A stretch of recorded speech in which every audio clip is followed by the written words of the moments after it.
என்ன பார்க்க போகிறோம் என்று சொன்னால் இங்கே ஒரு முக்கியமான கான்செப்ட். இங்கே தான் இந்த ஸ்டூடெண்ட்ஸுக்கு நிறைய குழப்பங்கள் வரும். சரி, ஓகே, நாங்கள் இவ்வளோ விஷயம் படித்தோம். சரி, உறுதிப்படுத்தலைன்னு சொல்கிறீங்க, ஆடிட்னு சொல்கிறீங்க.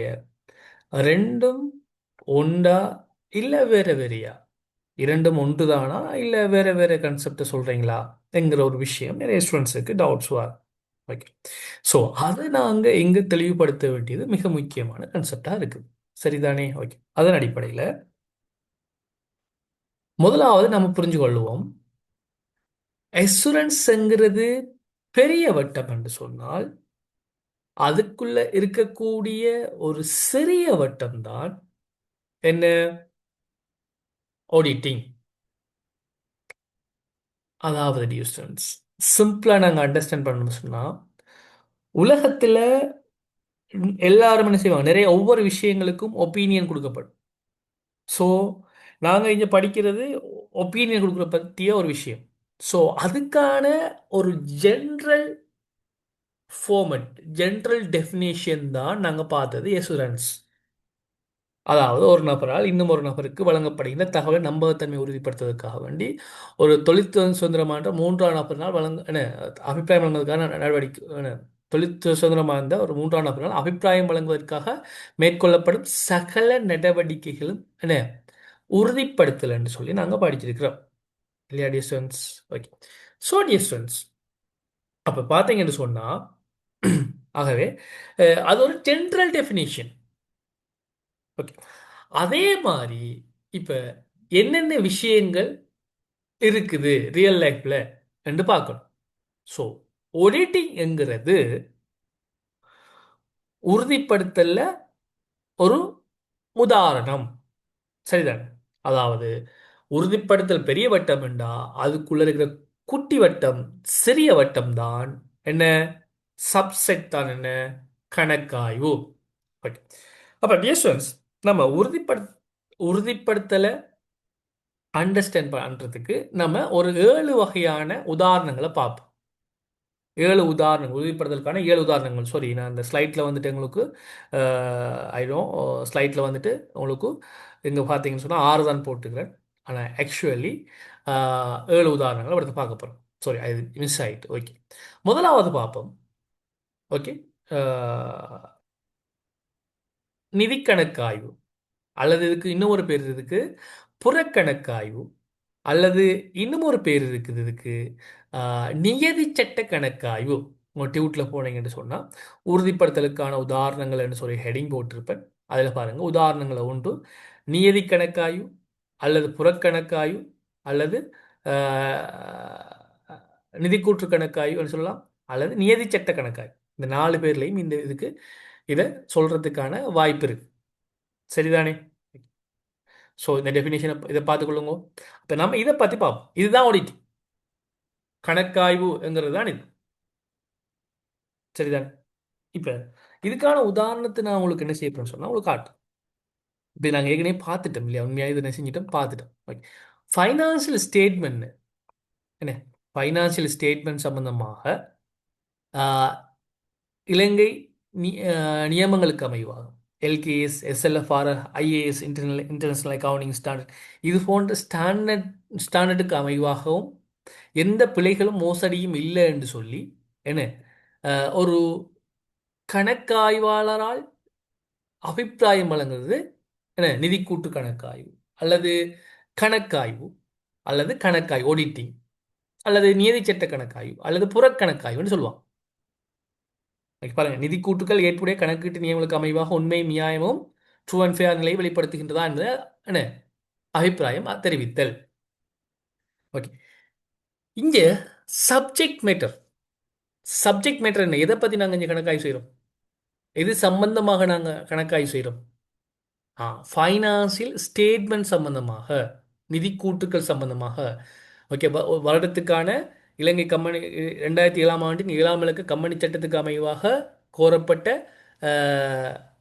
வருடத்துக்கான நிதியாண்டுக்கான ஃபைனான்சியல் ஸ்டேட்மெண்ட் சம்பந்தமான அபிப்பிராயத்தை பெற்றுக்கொள்கிறேன். இதுதான் ஆடிட்டிங். அப்போ டிஸ்டன்ஸ் புரிஞ்சு கொள்ளுங்க. ஓ, எக்ஸலன்ஸ்ங்கிறது பெரிய வட்டம் வேண்டா, அதுக்குள்ள இருக்கிற சப்செட் தான் என்ன? ஃபைனான்சியல் ஸ்டேட்மெண்ட்ஸ் தான் ஆடிட்டிங். இது நம்ம எங்க பார்த்தோம்? இதை உதாரணத்துக்கு நீங்க பார்க்கலாம். இது எங்க பார்த்தோம்னு சொன்னா டிஎஃப்சிசி பேங்க். இதுக்கு என்ன செஞ்சுக்கிறாங்க? கேபிஎம்ஜி என்ற நிறுவனம் ஒப்பீனியன் கொடுத்துக்கிறாங்க. என்ன, இந்த கம்பெனியோட ஃபைனான்சியல் ஸ்டேட்மெண்ட் ட்ரூ அண்ட் ஃபேராக இருக்குன்னு கொடுத்துக்கிறாங்க இல்லையா? ஸோ ஏன் இப்போ அந்த புறக்கணக்காய்வு என்று சொல்கிறங்கிற வேர்டை நீங்கள் தெரிஞ்சுக்கொள்ளணும். ஏன் சார் அப்போ நீங்கள் நீதி சட்ட கணக்காய்வு அல்லது நிதிக்கூற்று கணக்காய்வு அல்லது கணக்காய்வு சொன்னால் எனக்கு விளங்கிட்டு, ஏன் இதுக்கு இன்னும் ஒரு பேர் சொல்கிறீங்க புறக்கணக்காய்வு? கேபிஎம்ஜிங்கிறது கேபிஎம்ஜிங்கிறது என்ன? இப்போ டிஎஃப்சிசிங்கிறது பேங்க். இது கேபிஎம்ஜி என்கிற ஒரு நிறுவனத்தை, கணக்காய்வு பயிற்சியாளர் நிறுவனத்தை வச்சு கணக்காய்வு செஞ்சிருக்கு. அப்போ கேபிஎம்ஜி டிஎஃப்சிசிக்குள்ளே இருக்கா? இல்லைண்ணே, வெளியில் இருக்காங்க. ஸோ இதை சொல்லுவாங்க புறக்கணக்காய்வு. உள்ளக கணக்காய்வு, புறக்கணக்காய்வுன்னு சொல்லலாம். நிறுவனத்துக்குள்ளே இருக்கிற ஒரு ஆடிட்டர், இன்டர்னல் ஆடிட்டர் நீங்கள் நியமிச்சு அவர் ஆடிட் பண்ணுவாண்டா என்ன, அப்போ அதுக்கு நாங்கள் என்ன சொல்கிறேன்னு சொன்னால் உள்ளக கணக்காய்வு. அது நாங்கள் இங்கே படிக்க போகிறல, நான் டீப்பாக நம்ம பின்னுக்கு படிப்போம் அதை பற்றி. ஓகே, அப்போ இது வெளிநபர் செய்கிறதால இதுக்கு இன்னும் ஒரு பேர் வந்து புறக்கணக்காய்வுன்னு சொல்கிறோம். இது நான் டீப்பாக சொல்லி தரல என்ன, பிகாஸ் நம்ம போன கிளாஸில் இருந்து ஃபுல்லாக இதை வச்சு தான் நாங்கள் இந்த உதாரணத்தை வச்சு கொண்டு தான் நாங்கள் என்ன செஞ்சோம் பார்த்தோம் இல்லையா? நெக்ஸ்ட் பார்ப்போம்.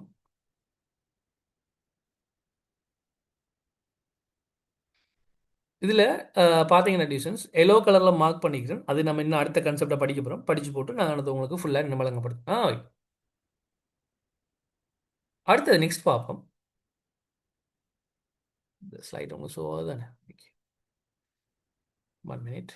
மீளாய்வு, ரிவ்யூ என்கேஜ்மெண்ட். ஓகே, அடுத்து பார்க்க போகிறது மீளாய்வு. மீளாய்வுங்கிறதுன்னு சொன்னால் என்னென்னு சொன்னால், இது வந்துக்கிட்டு இதுவும் நிதி கூட்டு தான். இங்கே சப்ஜெக்ட் மேட்டர் என்ன? இங்கே சப்ஜெக்ட் மேட்டர் நிதி கூட்டு தான். பாருங்களா, இந்த உதாரணங்கள் எல்லாம் சப்ஜெக்ட் மேட்டர் மாற மாற தான் அந்த உதாரணத்தை மாற்றுறான். ஓகே, வேற ஒன்றுமே இல்லை. அப்போ இங்கேயும் பயன்படுறது நிதி கூட்டு தான். பட் இங்கே என்ன விஷயம்னு சொன்னால், அந்த நிதி கூற்று வந்துட்டு ஃபுல்லாக பார்க்கறல. அதாவது 2007ஆம் ஆண்டின் 7ஆம் இலக்க கம்பெனி சட்டத்துக்கு அமைவாக கோரப்பட்ட நிதி கூற்று இல்லது. இது உள்ளக முகாமையாளர்கள் அல்லது ஒரு வெளியே கணக்காய்வாளரோ அந்த குவார்ட்டரில் 2 மாதத்துக்கு இருக்கா, 3 மாதத்துக்கு இருக்கா அல்லது 4 மாதத்துக்கு இருக்கா அக்கௌண்ட் செய்வாங்க இல்லையா? இப்போ இதை குயிக் ரிவ்யூ செய்கிறதுக்கு இப்போதான் அதுக்கு இந்த company profit and loss stand பார்க்கணும். அப்போ இந்த கம்பெனி ப்ராஃபிட்டாக இப்போதான் அதுக்கு நீங்கள் பெரிய பெரிய கம்பெனியில் ஒர்க் பண்ணீங்கன்னு சொன்னால் குவார்ட்டர் ஃபர்ஸ்ட் குவார்ட்டருக்கான பிஎன்எல் தாங்க அல்லது ஃபர்ஸ்ட் 3 மந்த்ஸுக்கான பிஎன்எல் தாங்கன்னு கேட்பாங்க. ஏன்? அப்போ இந்த நிறுவனம் ப்ராஃபிட்டாக லொஸ்டான்னு பார்க்குறதுக்காக. ஸோ இந்த நேரத்தில் இப்போ என்ன இதை ஆடிட் பண்ணி அதை இப்போ நம்ம ஏற்கனவே படிச்சிக்கோம், அவன் பொலையான ரிப்போர்ட் தரலாமாங்கிறதுலாம் படிச்சிக்கோம். இப்போ இதை ஆடிட் பண்ணி ஆடிட்டர் வந்து ரிப்போர்ட் பண்ணி தரக்குள்ள எங்களை என்ன செஞ்சிடும், காலம் என்ன செஞ்சிடும் டேஷன்ஸ். இப்போ உதாரணத்துக்கு நம்ம 2028 3ஆம் மாதம் இருக்கோம் அல்லது 2029 3ஆம் மாதம் இருக்கோம்னு வச்சுக்கோங்களேன். 2029 3ஆம் மாதத்தில் நாங்கள் இருக்கோம்னு வச்சுக்கோங்க. இப்போ 2029 3ஆம் மாதத்தில் நம்ம இருக்கோம்னு சொன்னால் டிஸ்டன்ஸ் இப்போ யோசிச்சு பாருங்கள், 2029 3ஆம் மாதம் இருக்கும். இப்போ இந்த லாஸ்ட் 3 மந்த்துக்கு இந்த கம்பெனி லாபம் அடைஞ்சிக்கா இல்லை நட்டம் அடைஞ்சிக்கான்னு பார்க்கணும். ஒரு ஒரு ஒரு முகாமையாளரை நான் ஒரு அல்லது ஒரு ஆடிட்டராக ஒரு ஸ்டேக் ஹோல்டர்ஸ் அக்கறை நான் பார்க்கணும். ஏன்னா ஏன் அந்த கம்பெனி ப்ராஃபிட் லொஸ்டாங்கிறத ரன் பண்ணுறதுக்கு நான் பார்க்கணும். ஏன்னா அடுத்த 3 மந்த்ஸுக்கு நான் ஸ்ட்ராட்டஜிக் பிளான் பண்ணுறது. ஸோ இதுக்கு வந்துட்டு ஆடிட்டரை கூப்பிட்டு அவன் ஆடிட்டர்லாம் செக் பண்ணி தரதுக்கு அவன் எப்போ எடுப்பான்? அவன் 3 மந்த்ஸ் எடுப்பான். 6 மாதத்துக்கு அப்புறம் எனக்கு என் கையில் ரிப்போர்ட் கிடைக்கும். ஸோ அப்போ அந்த டைமில் நான் எனக்கு டிசிஷன் எடுக்கலாமா?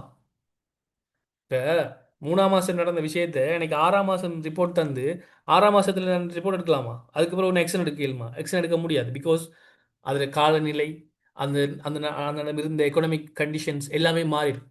ஸோ அப்போ எங்களுக்கு என்ன செய்யும், கொஞ்சம் அவசரமாக இதை செய்து முடிக்க தேவைப்படும். ஸோ அந்த நேரத்தில் என்ன செய்வாங்கண்டா, இங்கே ஃபுல்லாக கணக்காய்வு செய்யாமல் எங்கே மீளாய்வு செய்வாங்க. அதாவது ஆடிட்ங்கிற மாதிரி செய்யாமல் என்ன செய்வாங்க, ரிவ்யூ பண்ணுவாங்க. எப்படி ரிவ்யூ பண்ணுவாங்க? போன வருஷம் லாஸ்ட் இயர்ஸ் 2029 2028 நடந்த ஃபர்ஸ்ட் குவார்ட்டரில் உங்களோட ப்ராஃபிட் பிஎன்எல் என்ன, அதுக்கும் இதுக்கும் எவ்வளோ சேஞ்சஸ் இருக்குதுன்னு சொல்லி ஒரு என்ன செய்வாங்க, அனலைஸ் ப்ராசஸ் ஒன்று செய்வார். இது சொல்லுவாங்க என்ன, இதுவும் ஒரு ஒப்பீனியன். இப்போ அந்த இது பார்த்துட்டு சொல்லுவாங்க, இதை ஒப்பிட்டு பார்த்துட்டு சொல்லுவாங்க, ரன் பண்ணி பார்த்து ஓகே போன வருஷத்துக்கு இதுக்கும் அவ்வளோ பெரிய சேஞ்சஸ் இல்லை, அப்போ இவங்க இந்த வருஷம் தயாரிச்சிக்கிறது சரியாக தானே இருக்குது. ஸோ அப்போ என்ன என்ன என்ன கண்ணுக்கு எட்டிய வரைக்கும் இதில் ஒரு பிள்ளையும் காணல. எந்த மிஸ்டேக்கும் இல்லை, இது சரியாக தான் இருக்குன்னு சொல்லி ஒரு ஒப்பீனியன் கொடுப்பார். சரிதானே? ஸோ இப்போ நீங்கள் உதாரணத்துக்கு பார்க்கலாம். உதாரணத்துக்கு நான் உங்களுக்கு காட்டுறேன். ஓகே, இப்போ பாருங்க டிஸ்டன்ஸ்.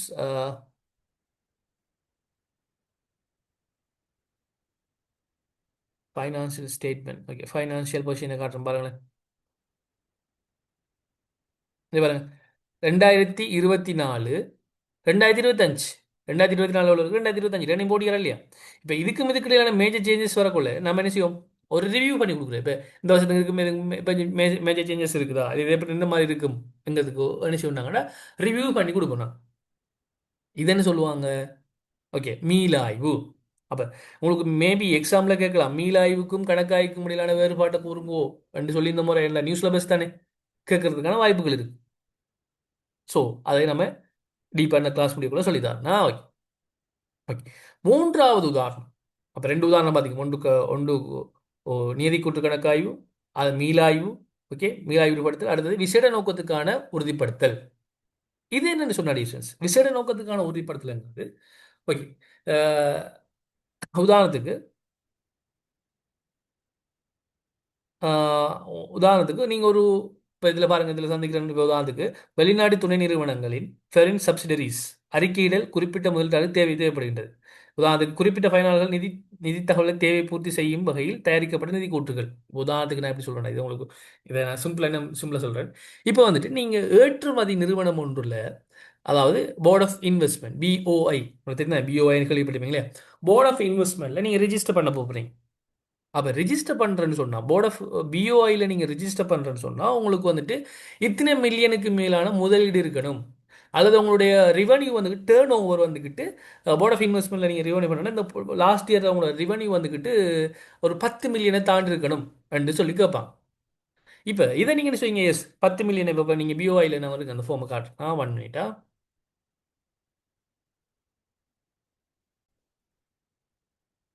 டிஸ்டன்ஸ் இப்போ போர்ட் ஆஃப் இன்வெஸ்ட்மெண்ட், பிஓஐ. இந்த பிஓஐயில் நீங்கள் என்ன செய்ய போகிறீங்க? ஒரு மெம்பராக சேர போகிறீங்க, இல்லாட்டி இன்வெஸ்ட் பண்ண போகிறீங்க, இல்லாட்டி ஒரு கன்செப்டை நீங்கள் கிரியேட் பண்ண போகிறீங்கன்னு சொன்னால் இவங்க என்ன செய்வாங்க சொன்னால் ஒரு ஃபார்ம் கேட்பாங்க. இப்போ தான் அதுக்கு இந்த ஃபார்ம் இருக்குது பாருங்கள். இந்த ஃபார்மில் நீங்கள் எல்லா டீட்டெயிலையும் ஃபில் பண்ணி கொடுப்பாங்க. இந்த போர்ட் ஆஃப் இன்வெஸ்ட்மெண்ட் அப்ளிகேஷன் ஃபார்மில் ஓகே, உங்களோட பேர், அட்ரஸ், ஓகே, அதே மாதிரி சிட்டிசன்ஷிப் எல்லாம் கொடுப்பீங்க. அதே மாதிரி உங்களோட ப்ராஜெக்ட் என்ன, 1 மினிட். ஓகே, பாருங்க டிஎஸ்என்ஸ், உங்களோட மார்க்கெட்டிங் ப்ரோக்ராம், உங்களோட ப்ராடக்ட் என்ன, யூனிட் ஆஃப் மெஷர்மெண்ட் என்ன, எக்ஸ்போர்ட்டுக்கு எவ்வளோ குவான்டிட்டி இருக்குது, லோக்கலுக்கு எவ்வளோ இருக்குது, டோட்டல் எவ்வளோ. அதே மாதிரி பாருங்க, உங்களோட ஃபிக்ஸட் அசெட், அவங்களோட இன்வெஸ்ட்மெண்ட் ப்ரோக்ராம், ஃபிக்ஸட் அசெட் எவ்வளோ இருக்குது, லேண்ட் எவ்வளோ இருக்குது, பில்டிங் எவ்வளோ இருக்குது, ஓகே, ஸ்டாக்ஸ் எவ்வளோ இருக்குது, ஓகே, அதே மாதிரி கேஸ் இன் ஹேண்ட் எவ்வளோ இருக்குது, ஓகே. இதெல்லாம் நீங்கள் என்ன செய்வீங்க? எல்லாத்தையுமே எழுதி பாருங்க, இயர் 1 எவ்வளோ, இயர் 2 எவ்வளோ, எல்லாத்தையும் ஃபில் பண்ணி கொடுப்பீங்க. இப்போ இதை இப்போ பாருங்க, இது ஃபைனான்சியல் ஸ்டேட்மெண்ட் இல்லை, கணக்காய்வு ஆடிட்டர் ரிப்போர்ட் இல்லை. இப்போ இதை ஃபில் பண்ணுறது இப்போ தான் அதுக்கு இவங்களுக்கு ஒரு மெஷர்மெண்ட் இருக்கு. இப்போ நீங்கள் போர்ட் ஆஃப் இன்வெஸ்ட்மெண்ட்டில் நீங்கள் இன்வெஸ்ட்மெண்ட் பண்ணணும்னு சொன்னால் உங்கள்ட்ட சொத்து இத்தனை 50 மில்லியனுக்கு மேலே இருக்கணும். லாஸ்ட் 5 இயர்ஸ் டேர்ன் ஓவர் அல்லது 2 years turn over, sales turn over வந்துக்கிட்டு 10 மில்லியன் இருக்கணும். இப்படியான இதில் இருக்குது உங்கள்கிட்ட. ஸோ இல்லாட்டி உங்களோட ஒர்க்கிங் கேபிட்டல் இந்த அளவுக்கு இருக்கணும். ஓகே, இப்போ நீங்கள் இதெல்லாம் என்ன செய்றீங்க? ஃபில் பண்ணி கொடுக்குங்க. இப்போ இதில் நீங்கள் கொடுக்கப்பட்ட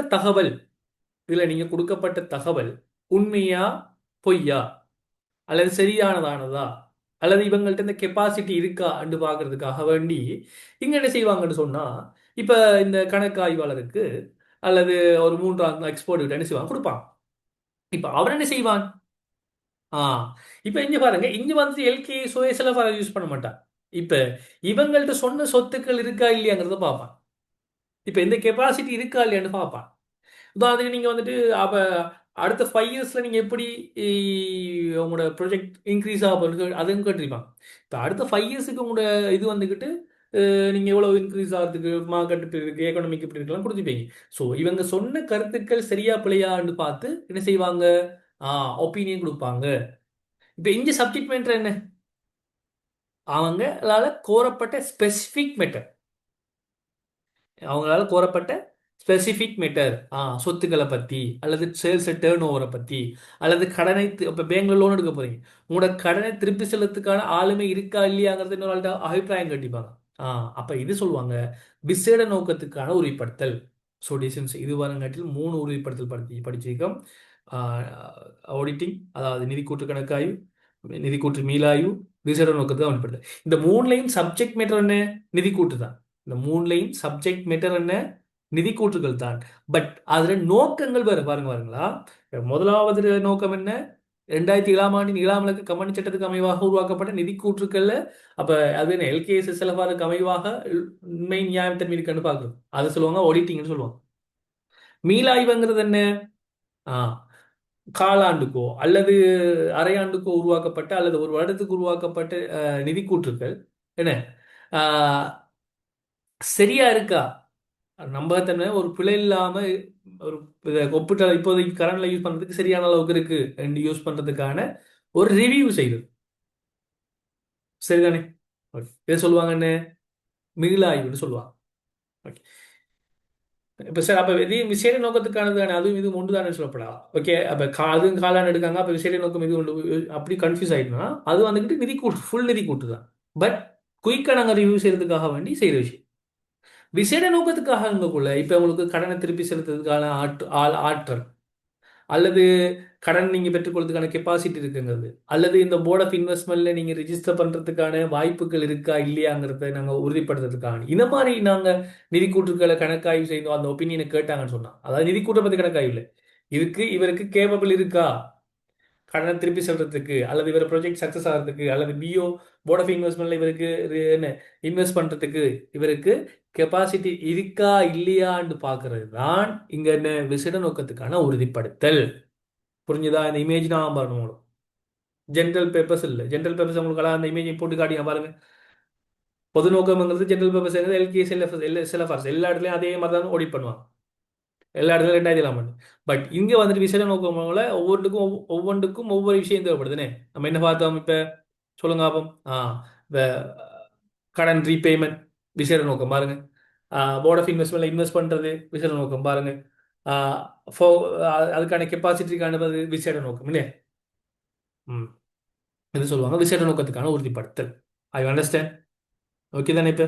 ம், பொது நோக்கத்துக்கானது அதுதான் நம்ம கணக்காய்வில் வரும். இந்த மூணு இங்கே குழம்பிக்கொள்ள கூட, இந்த மூணுலையும் சப்ஜெக்ட் மேட்டர் என்ன, நிதி கூட்டு தான். பட் அதில் யூஸ் பண்ற பர்பஸ் வந்துட்டு மாறுது. அதை வச்சு தான் நாங்கள் என்ன செய்யணும், அதுக்கான உதாரணங்களை மாத்திரம். சரிதானே? ஓகே, அடுத்தது பா.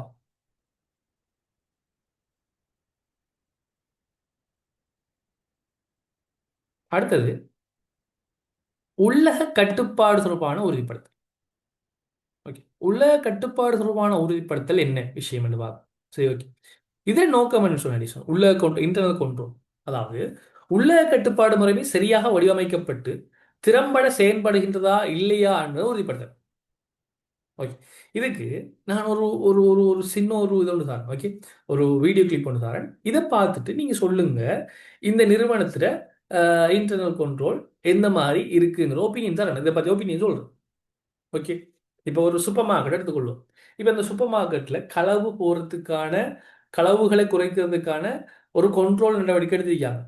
இந்த கண்ட்ரோல் நடவடிக்கை ஏற்புடையதாக இருக்கா இல்லையாங்க சம்பந்தமாக நீங்க ஒரு ஒப்பீனியனோட வரணும். ஒன், அந்த வீடியோ நான் இப்போ ப்ளே பண்றேன், பார்த்துட்டு சொல்லுங்களா.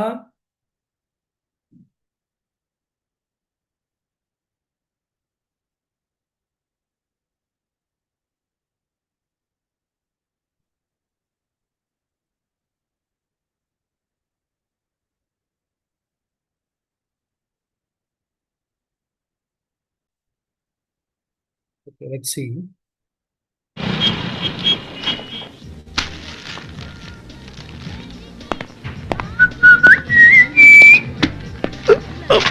பெருசா இருக்கு, உள்ள போவாது. சைஸ் கரெக்டா இருக்கு. எக்ஸ்கியூஸ் மீ, பில் போடவா? ஒண்ணும் வாங்கல. Hi sweet. நில்லுங்க.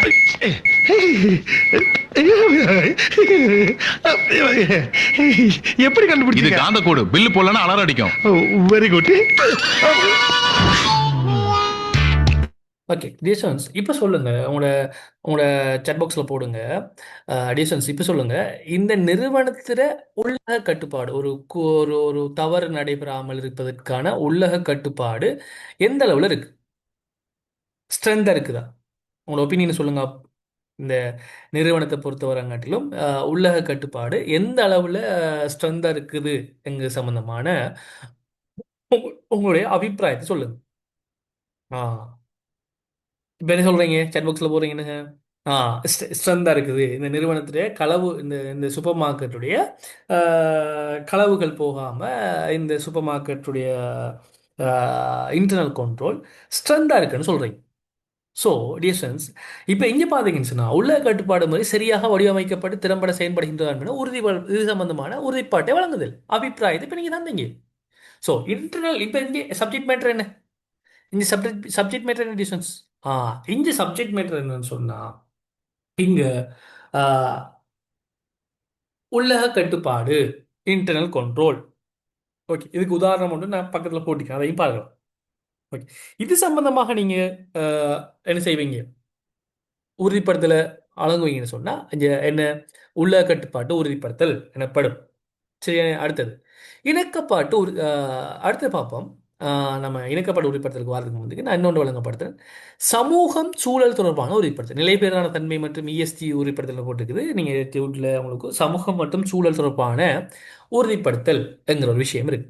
ஓகே, இதை பற்றி நான் உங்களுக்கு இன்னும் சிம்பிள் அண்ட் ஈஸியாக நான் இப்போ விளங்கப்படுத்த போகிறேன். சிம்பிள் அண்ட் ஈஸியாக விளங்கப்படுத்த போகிறேன். ஓகே, பார்ப்போம் அதை பற்றி. Okay, 1 minute. ஸ்க்ரீன் ஷேர் ஆகுதானே செக் பண்ணி கொள்கிறேன். எஸ்,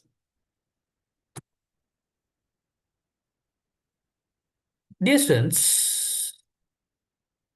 இப்போ ஓகே, உங்களுக்கு ஒரு ஊரில் கதையை பற்றி சொல்கிறதாப்பன்னு நினைக்கிறேன். எந்த ஊர்? நிந்த ஊருங்கிற கூறுற கதையை பற்றி. எத்தனை பேருக்கு நிந்த ஊரை தெரியும்? நிந்த ஊரை எத்தனை பேருக்கு தெரியும்? சாட் பாக்ஸில் போடுங்க. ஓகே, நிந்த ஊருங்கிறது ஒரு இயற்கையாக ஈஸ்டர்ன் ப்ரொவின்ஸில், அதாவது இலங்கையில் ஈஸ்டர்ன் ப்ரொவின்ஸில் காணப்படுகின்ற ஈஸ்டர்ன் ப்ரொவின்ஸில் காணப்படுற ஒரு ஒரு அழகான கிராமம் உண்டு. ஓகே, இப்போ உங்களுக்கு அதை நான் உங்களோட ஸ்க்ரீனில் காட்டுறேன். I think it's sharing. Okay, yes, ஸ்க்ரீனில் ஷேர் ஆகும். ஓகே, இப்போ நான் ஸ்க்ரீனில் உங்களுக்கு காட்டக்கூடியதாக இருக்கும். டிஸ்டன்ஸ் இந்த ஈஸ்டர்ன் ப்ரொவின்ஸுங்கிறது ஒரு பாருங்கள், இது உங்களுக்கு இந்த ஒரு சேட்டலைட் வியூ காட்டுது இல்லையா? பாருங்கள், இந்தியால விவசாயம், இந்தியால கடல் இருக்குது. அதே மாதிரி நீர்கள் ஓடுது இல்லையா? நீர் அந்த ஓடக்கூடிய விஷயம் ஊராக இந்த இடம் இருக்குது. ஓகே, ஸோ டிஸ்டன்ஸ் இந்த ஊரை வந்துக்கிட்டு ஒரு எப்படிப்பட்ட ஊர் என்று சொன்னால் 1 minute. எப்படிப்பட்ட ஊர்ன்னு சொன்னாங்க? இந்த ஊர் ஒரு ஒரு இயற்கை அழகு நிறைந்த ஊர். ஓகே, நிறைய பேருக்கு தெரிஞ்சிருக்கும், நிறைய பேருக்கு தெரியாமல் இருக்கும். ஸோ அப்போ அவங்களுக்கு ஒரு சின்ன ஒரு இன்ட்ரடக்ஷன் இந்த ஊரை பற்றி சொல்லுதா. ஓகே, இப்போ இந்த இமேஜை பார்த்த வழங்கும் டிஸ்டன்ஸ் இந்த ஊர் வந்துட்டு ஒரு இயற்கையிலே உண்மையாக என்ன மிகவும் பசுமையான, அதையும் அநேகமாக ஈஸ்டர்ன் ப்ரொவின்ஸில் இருக்கக்கூடிய ஊர்கள் இப்படி தான் இருக்குது. வயல் இருக்கும், அதே மாதிரி சிட்டிஸ் இருக்கும், அதே மாதிரி கடல் சார்ந்த பிரதேசமும் இருக்கும். ஸோ இங்கே பார்த்தீங்கன்னு சொன்னால் அநேகமாக மிகவும் ஒரு ரம்மியமான சூழல் காணப்படும். Okay ideations. ஓகே, ஸோ இது வந்துக்கிட்டு நான் இப்போ காட்டுறது இந்த இயற்கையான ஏரியா மட்டும் தான் நம்ம பார்க்கோம், சரியா? ஸோ இவ்வாறான இந்த ஊரில் ஒரு விஷயம் ஒன்று இருக்குது. இந்த ஏரியா வந்துட்டு பாருங்கள், உங்களுக்கு இந்த மேஜெல்லாம் காட்டுறேன் இல்லையா? எப்படி இருக்குன்னு பாருங்கள். பார்க்குறதுக்கே என்ன எங்களுக்கு மாதம் வருது, இந்த இடத்த போய் என்ன செய்யணும், ஒரு தடவை நம்மளை விசிட் பண்ணி பார்த்துட்டு வரலாமா அங்கே இது ஒன்று வருது இல்லையா? ஸோ டிஸ்டன்ஸ் இந்த ஊரில் உங்களுக்கு எல்லாருக்கும் ஈஸ்டர்ன் ப்ரொவின்ஸில் இருக்கிறார்கள் தெரியும். ஒரு ஒரு 3 டீ கடைகள் இருக்குது. 1 minute. ஓகே, 3க்கும் மேற்பட்ட டீ கடைகள் இருக்குது இல்லையா? இந்த டீ கடைகளை நான் உங்களுக்கு காட்டினா ஈஸியாக இருக்கும்னு நினைக்கிறேன். 1 minute.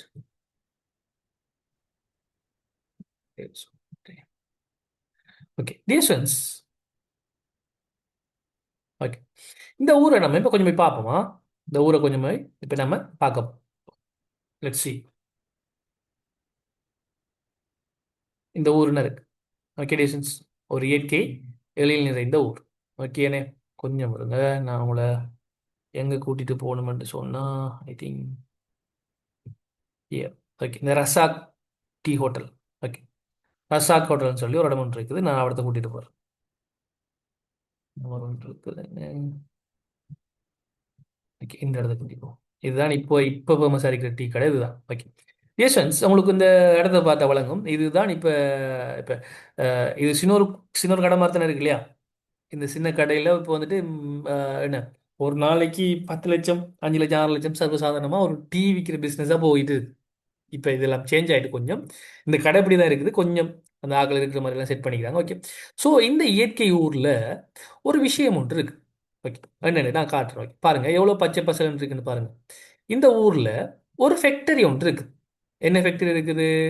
ஆ இந்த இடத்த நான் ஒரு சின்ன விஷயத்தை டக்குனு குயிக்க சொல்லிட்டு போகிறேன். டீ லவ்வர்ஸ் வந்துட்டு நிறைய பேர் பாய்ஸ் கேர்ள்ஸ் எல்லாருமே இந்த இடத்துக்கு இப்போ அதை அநேகமாக ட்ரெண்டிங்கில் போய் கொண்டிருக்கிற இடம் உண்டு. சரியா? ஓகே.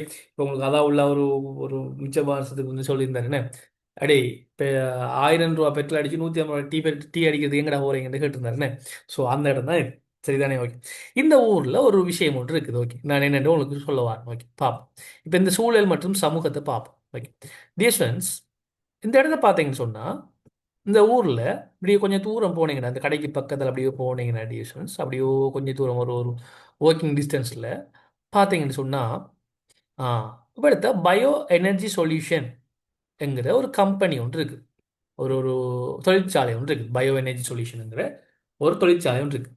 இவங்களோட தொழில் என்னன்னு சொன்னால் இவங்களோட ஆப்ரேஷன் சொன்னால் இந்த வயல்வெளியில் வரக்கூடிய இந்த பின்னுக்கு வயலை பார்த்தோம் இல்லையா? அந்த வெள்ளாமை இருக்கு இல்லையா? ஓகே இந்த சைடில் இருக்கு இல்லையா? இப்போ இதில் வரக்கூடிய ஆலைகளில் இந்த நெல்லை ப்ரொசஸ் பண்ணும்போது கழிவுகள் வரும். கழிவுகள் மீன் உமிங்கிற ஒரு அவுட்புட் வரும்.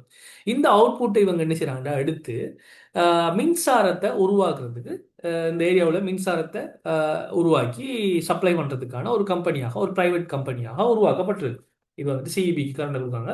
அவங்க சிஇபி இந்த கரண்டை பெற்றுக்கொண்டு என்ன செய்வாங்க? இவங்களுக்கு காசு கொடுப்பாங்க. ஸோ இந்த ஃபேக்டரி எங்கே அமைஞ்சிருக்குன்னு சொன்னால் நான் உங்களுக்கு இந்த பிளேஸை காட்டுறேன்னு பாருங்களா? ஓகே நம்ம இதை போவோம். இந்த ஃபுல்லாக போவோம். 1 மினிட்.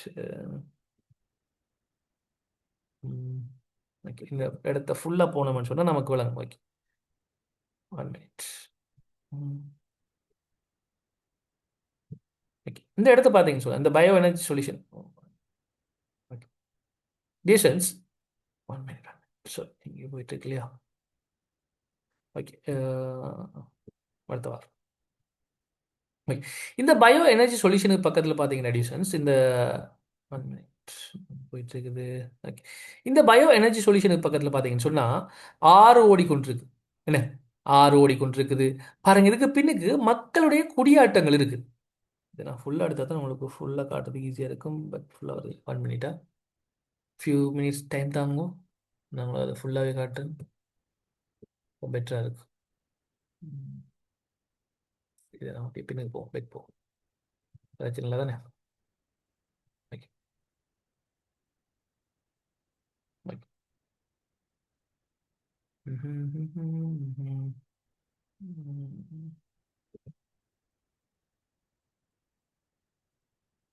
ஓகே இப்போ இந்த பாருங்க இந்த ஊரில் நான் காட்டுறேன் உங்களுக்கு. இதை ஜூம் பண்ணி காட்டுறேன். இங்கே பாருங்க அடிஷன்ஸ் இந்த பயோ எனர்ஜி சொல்யூஷனுக்கு பின்னுக்கு மக்களுடைய குடியாட்டம் இருக்கு. மக்களுடைய குடியாட்டம் இல்லையா? மக்கள் இந்த சின்ன சின்ன விஷயம் இந்த பொட்டி பொட்டியாக காட்டப்படுது இல்லையா? இது மக்களுடைய வீடுகள். என்ன ஆக்களோட வீடு இருக்கு. என்ன அதே நேரம் டிஸ்டன்ஸ் இங்கே பார்த்தீங்கன்னு சொன்னால் இதுக்கு பக்கத்தில் என்ன செய்யுது? பெரிய வயல் நிலங்கள் இருக்கு. அதே நேரம் நீர்நிலைகள் பெரிய என்ன ஒரு ஆறு கூட ஓடுது போய் கடலுக்கு போய் சேருக்குன்னு. ஸோ இந்த இடத்துல ஒரு பிரச்சனை ஒன்று இருக்கு. இந்த இந்த இந்த தொழிற்சாலை ரன் ஆகும்போது என்ன நடக்குதுன்னு சொன்னால் மிகவும் மோசமான சில தூசுகள் அவங்களோட யாரை பொல்யூஷன் பண்ணுது பாருங்க. இங்க பாருங்க அந்த ஃபேக்டரி சம்பந்தமான ஒரு நியூஸ் தான் நான் இப்போ உங்களுக்கு போட்டிக்கிறது. அந்த நியூஸ்ல பாருங்க அந்த அந்த இலைகளில் வந்துக்கிட்டு அந்த ஃபேக்டரியில் நடக்கிற அந்த ஃபுல்லாகவே அந்த நியூஸ் அதை பற்றியா இருக்கும் பாருங்களா? ஹெடிங்க பாருங்க என்ன Indore people say people sorry bio energy solutions power plan is killing as.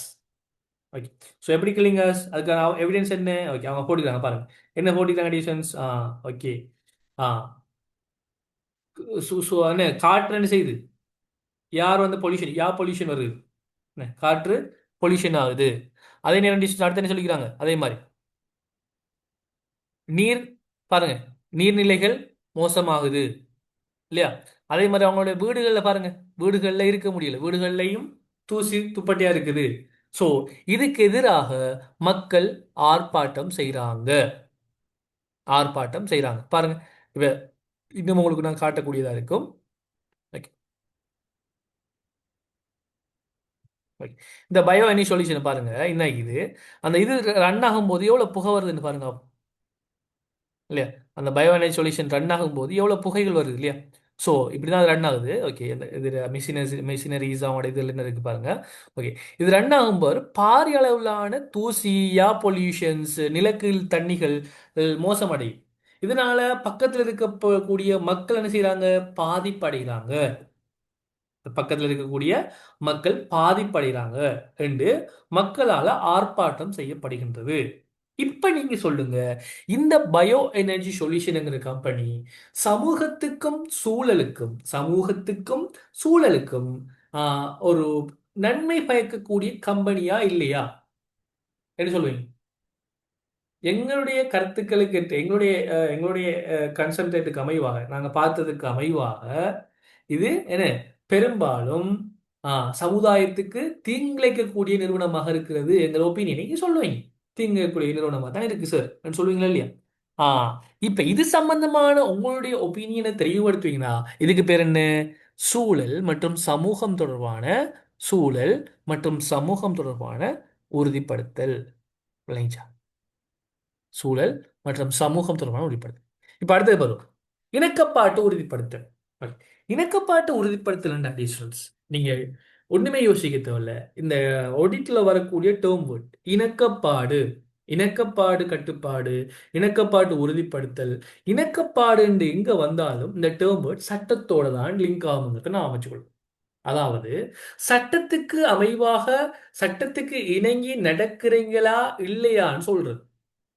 சட்டத்துக்கு இணங்கி இப்ப ஓகே இதை சொல்ல மாட்டேன். இங்க என்னத்தை பார்த்தோம், சூழல் மற்றும் சமூகம் துறை அஞ்சு சப்ஜெக்ட் மேட்டர் சூழல் மற்றும் சமூகம். ஓகே இங்க என்ன நடக்கும்னு சொன்னா அந்த இணக்கப்பாடு உறுதிப்படுத்துறது இங்க என்ன சப்ஜெக்ட் மேட்டர் அடிஷன்ஸ் சட்டத்துக்கு அமைவாக நீங்க நடக்கீங்களா இல்லையான்னு பார்த்து சொல்றது. ஓகே இங்க சப்ஜெக்ட் மேட்டருங்கிறது என்ன, சட்டத்துக்கு அமைவாக நீங்க இணங்கி நடக்கீங்களா இல்லையா என்கிறது சம்பந்தமான கணக்காய்ப்புல அல்லது உறுதிப்படுத்தல வழங்குறது. இப்போ உதாரணத்துக்கு நம்ம ஏற்கனவே பார்த்து ஒரு எக்ஸாம்பிள் எடுத்துக்கொள்வோம். என்ன எக்ஸாம்பிள், இந்த bio energy solution.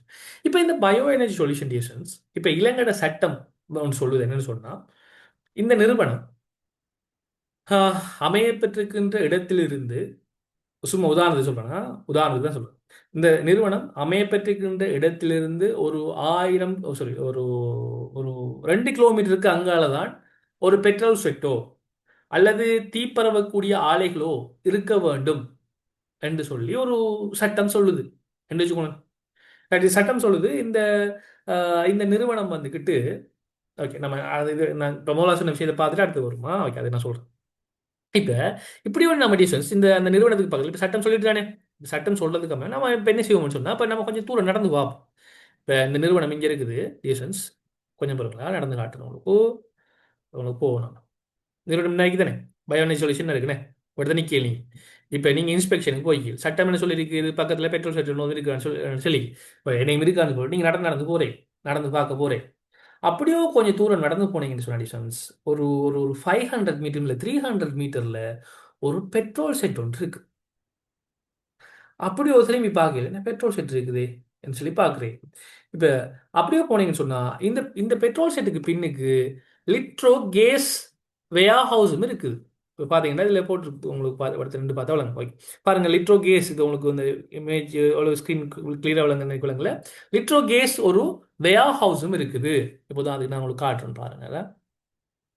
1 minute. Okay இப்போ பாருங்க இந்த பயோ எனர்ஜி சொல்யூஷனுக்கும் ஓகே அந்த ஒஷாக்காலங்க அந்த இதுக்கும் இடையிலான தூரம் எவ்வளோ, ஓகே எத்தனை எத்தனை மீட்டருக்கு பாருங்க டிஸ்டன்ஸ் 350 மீட்டர்ல இருக்குது.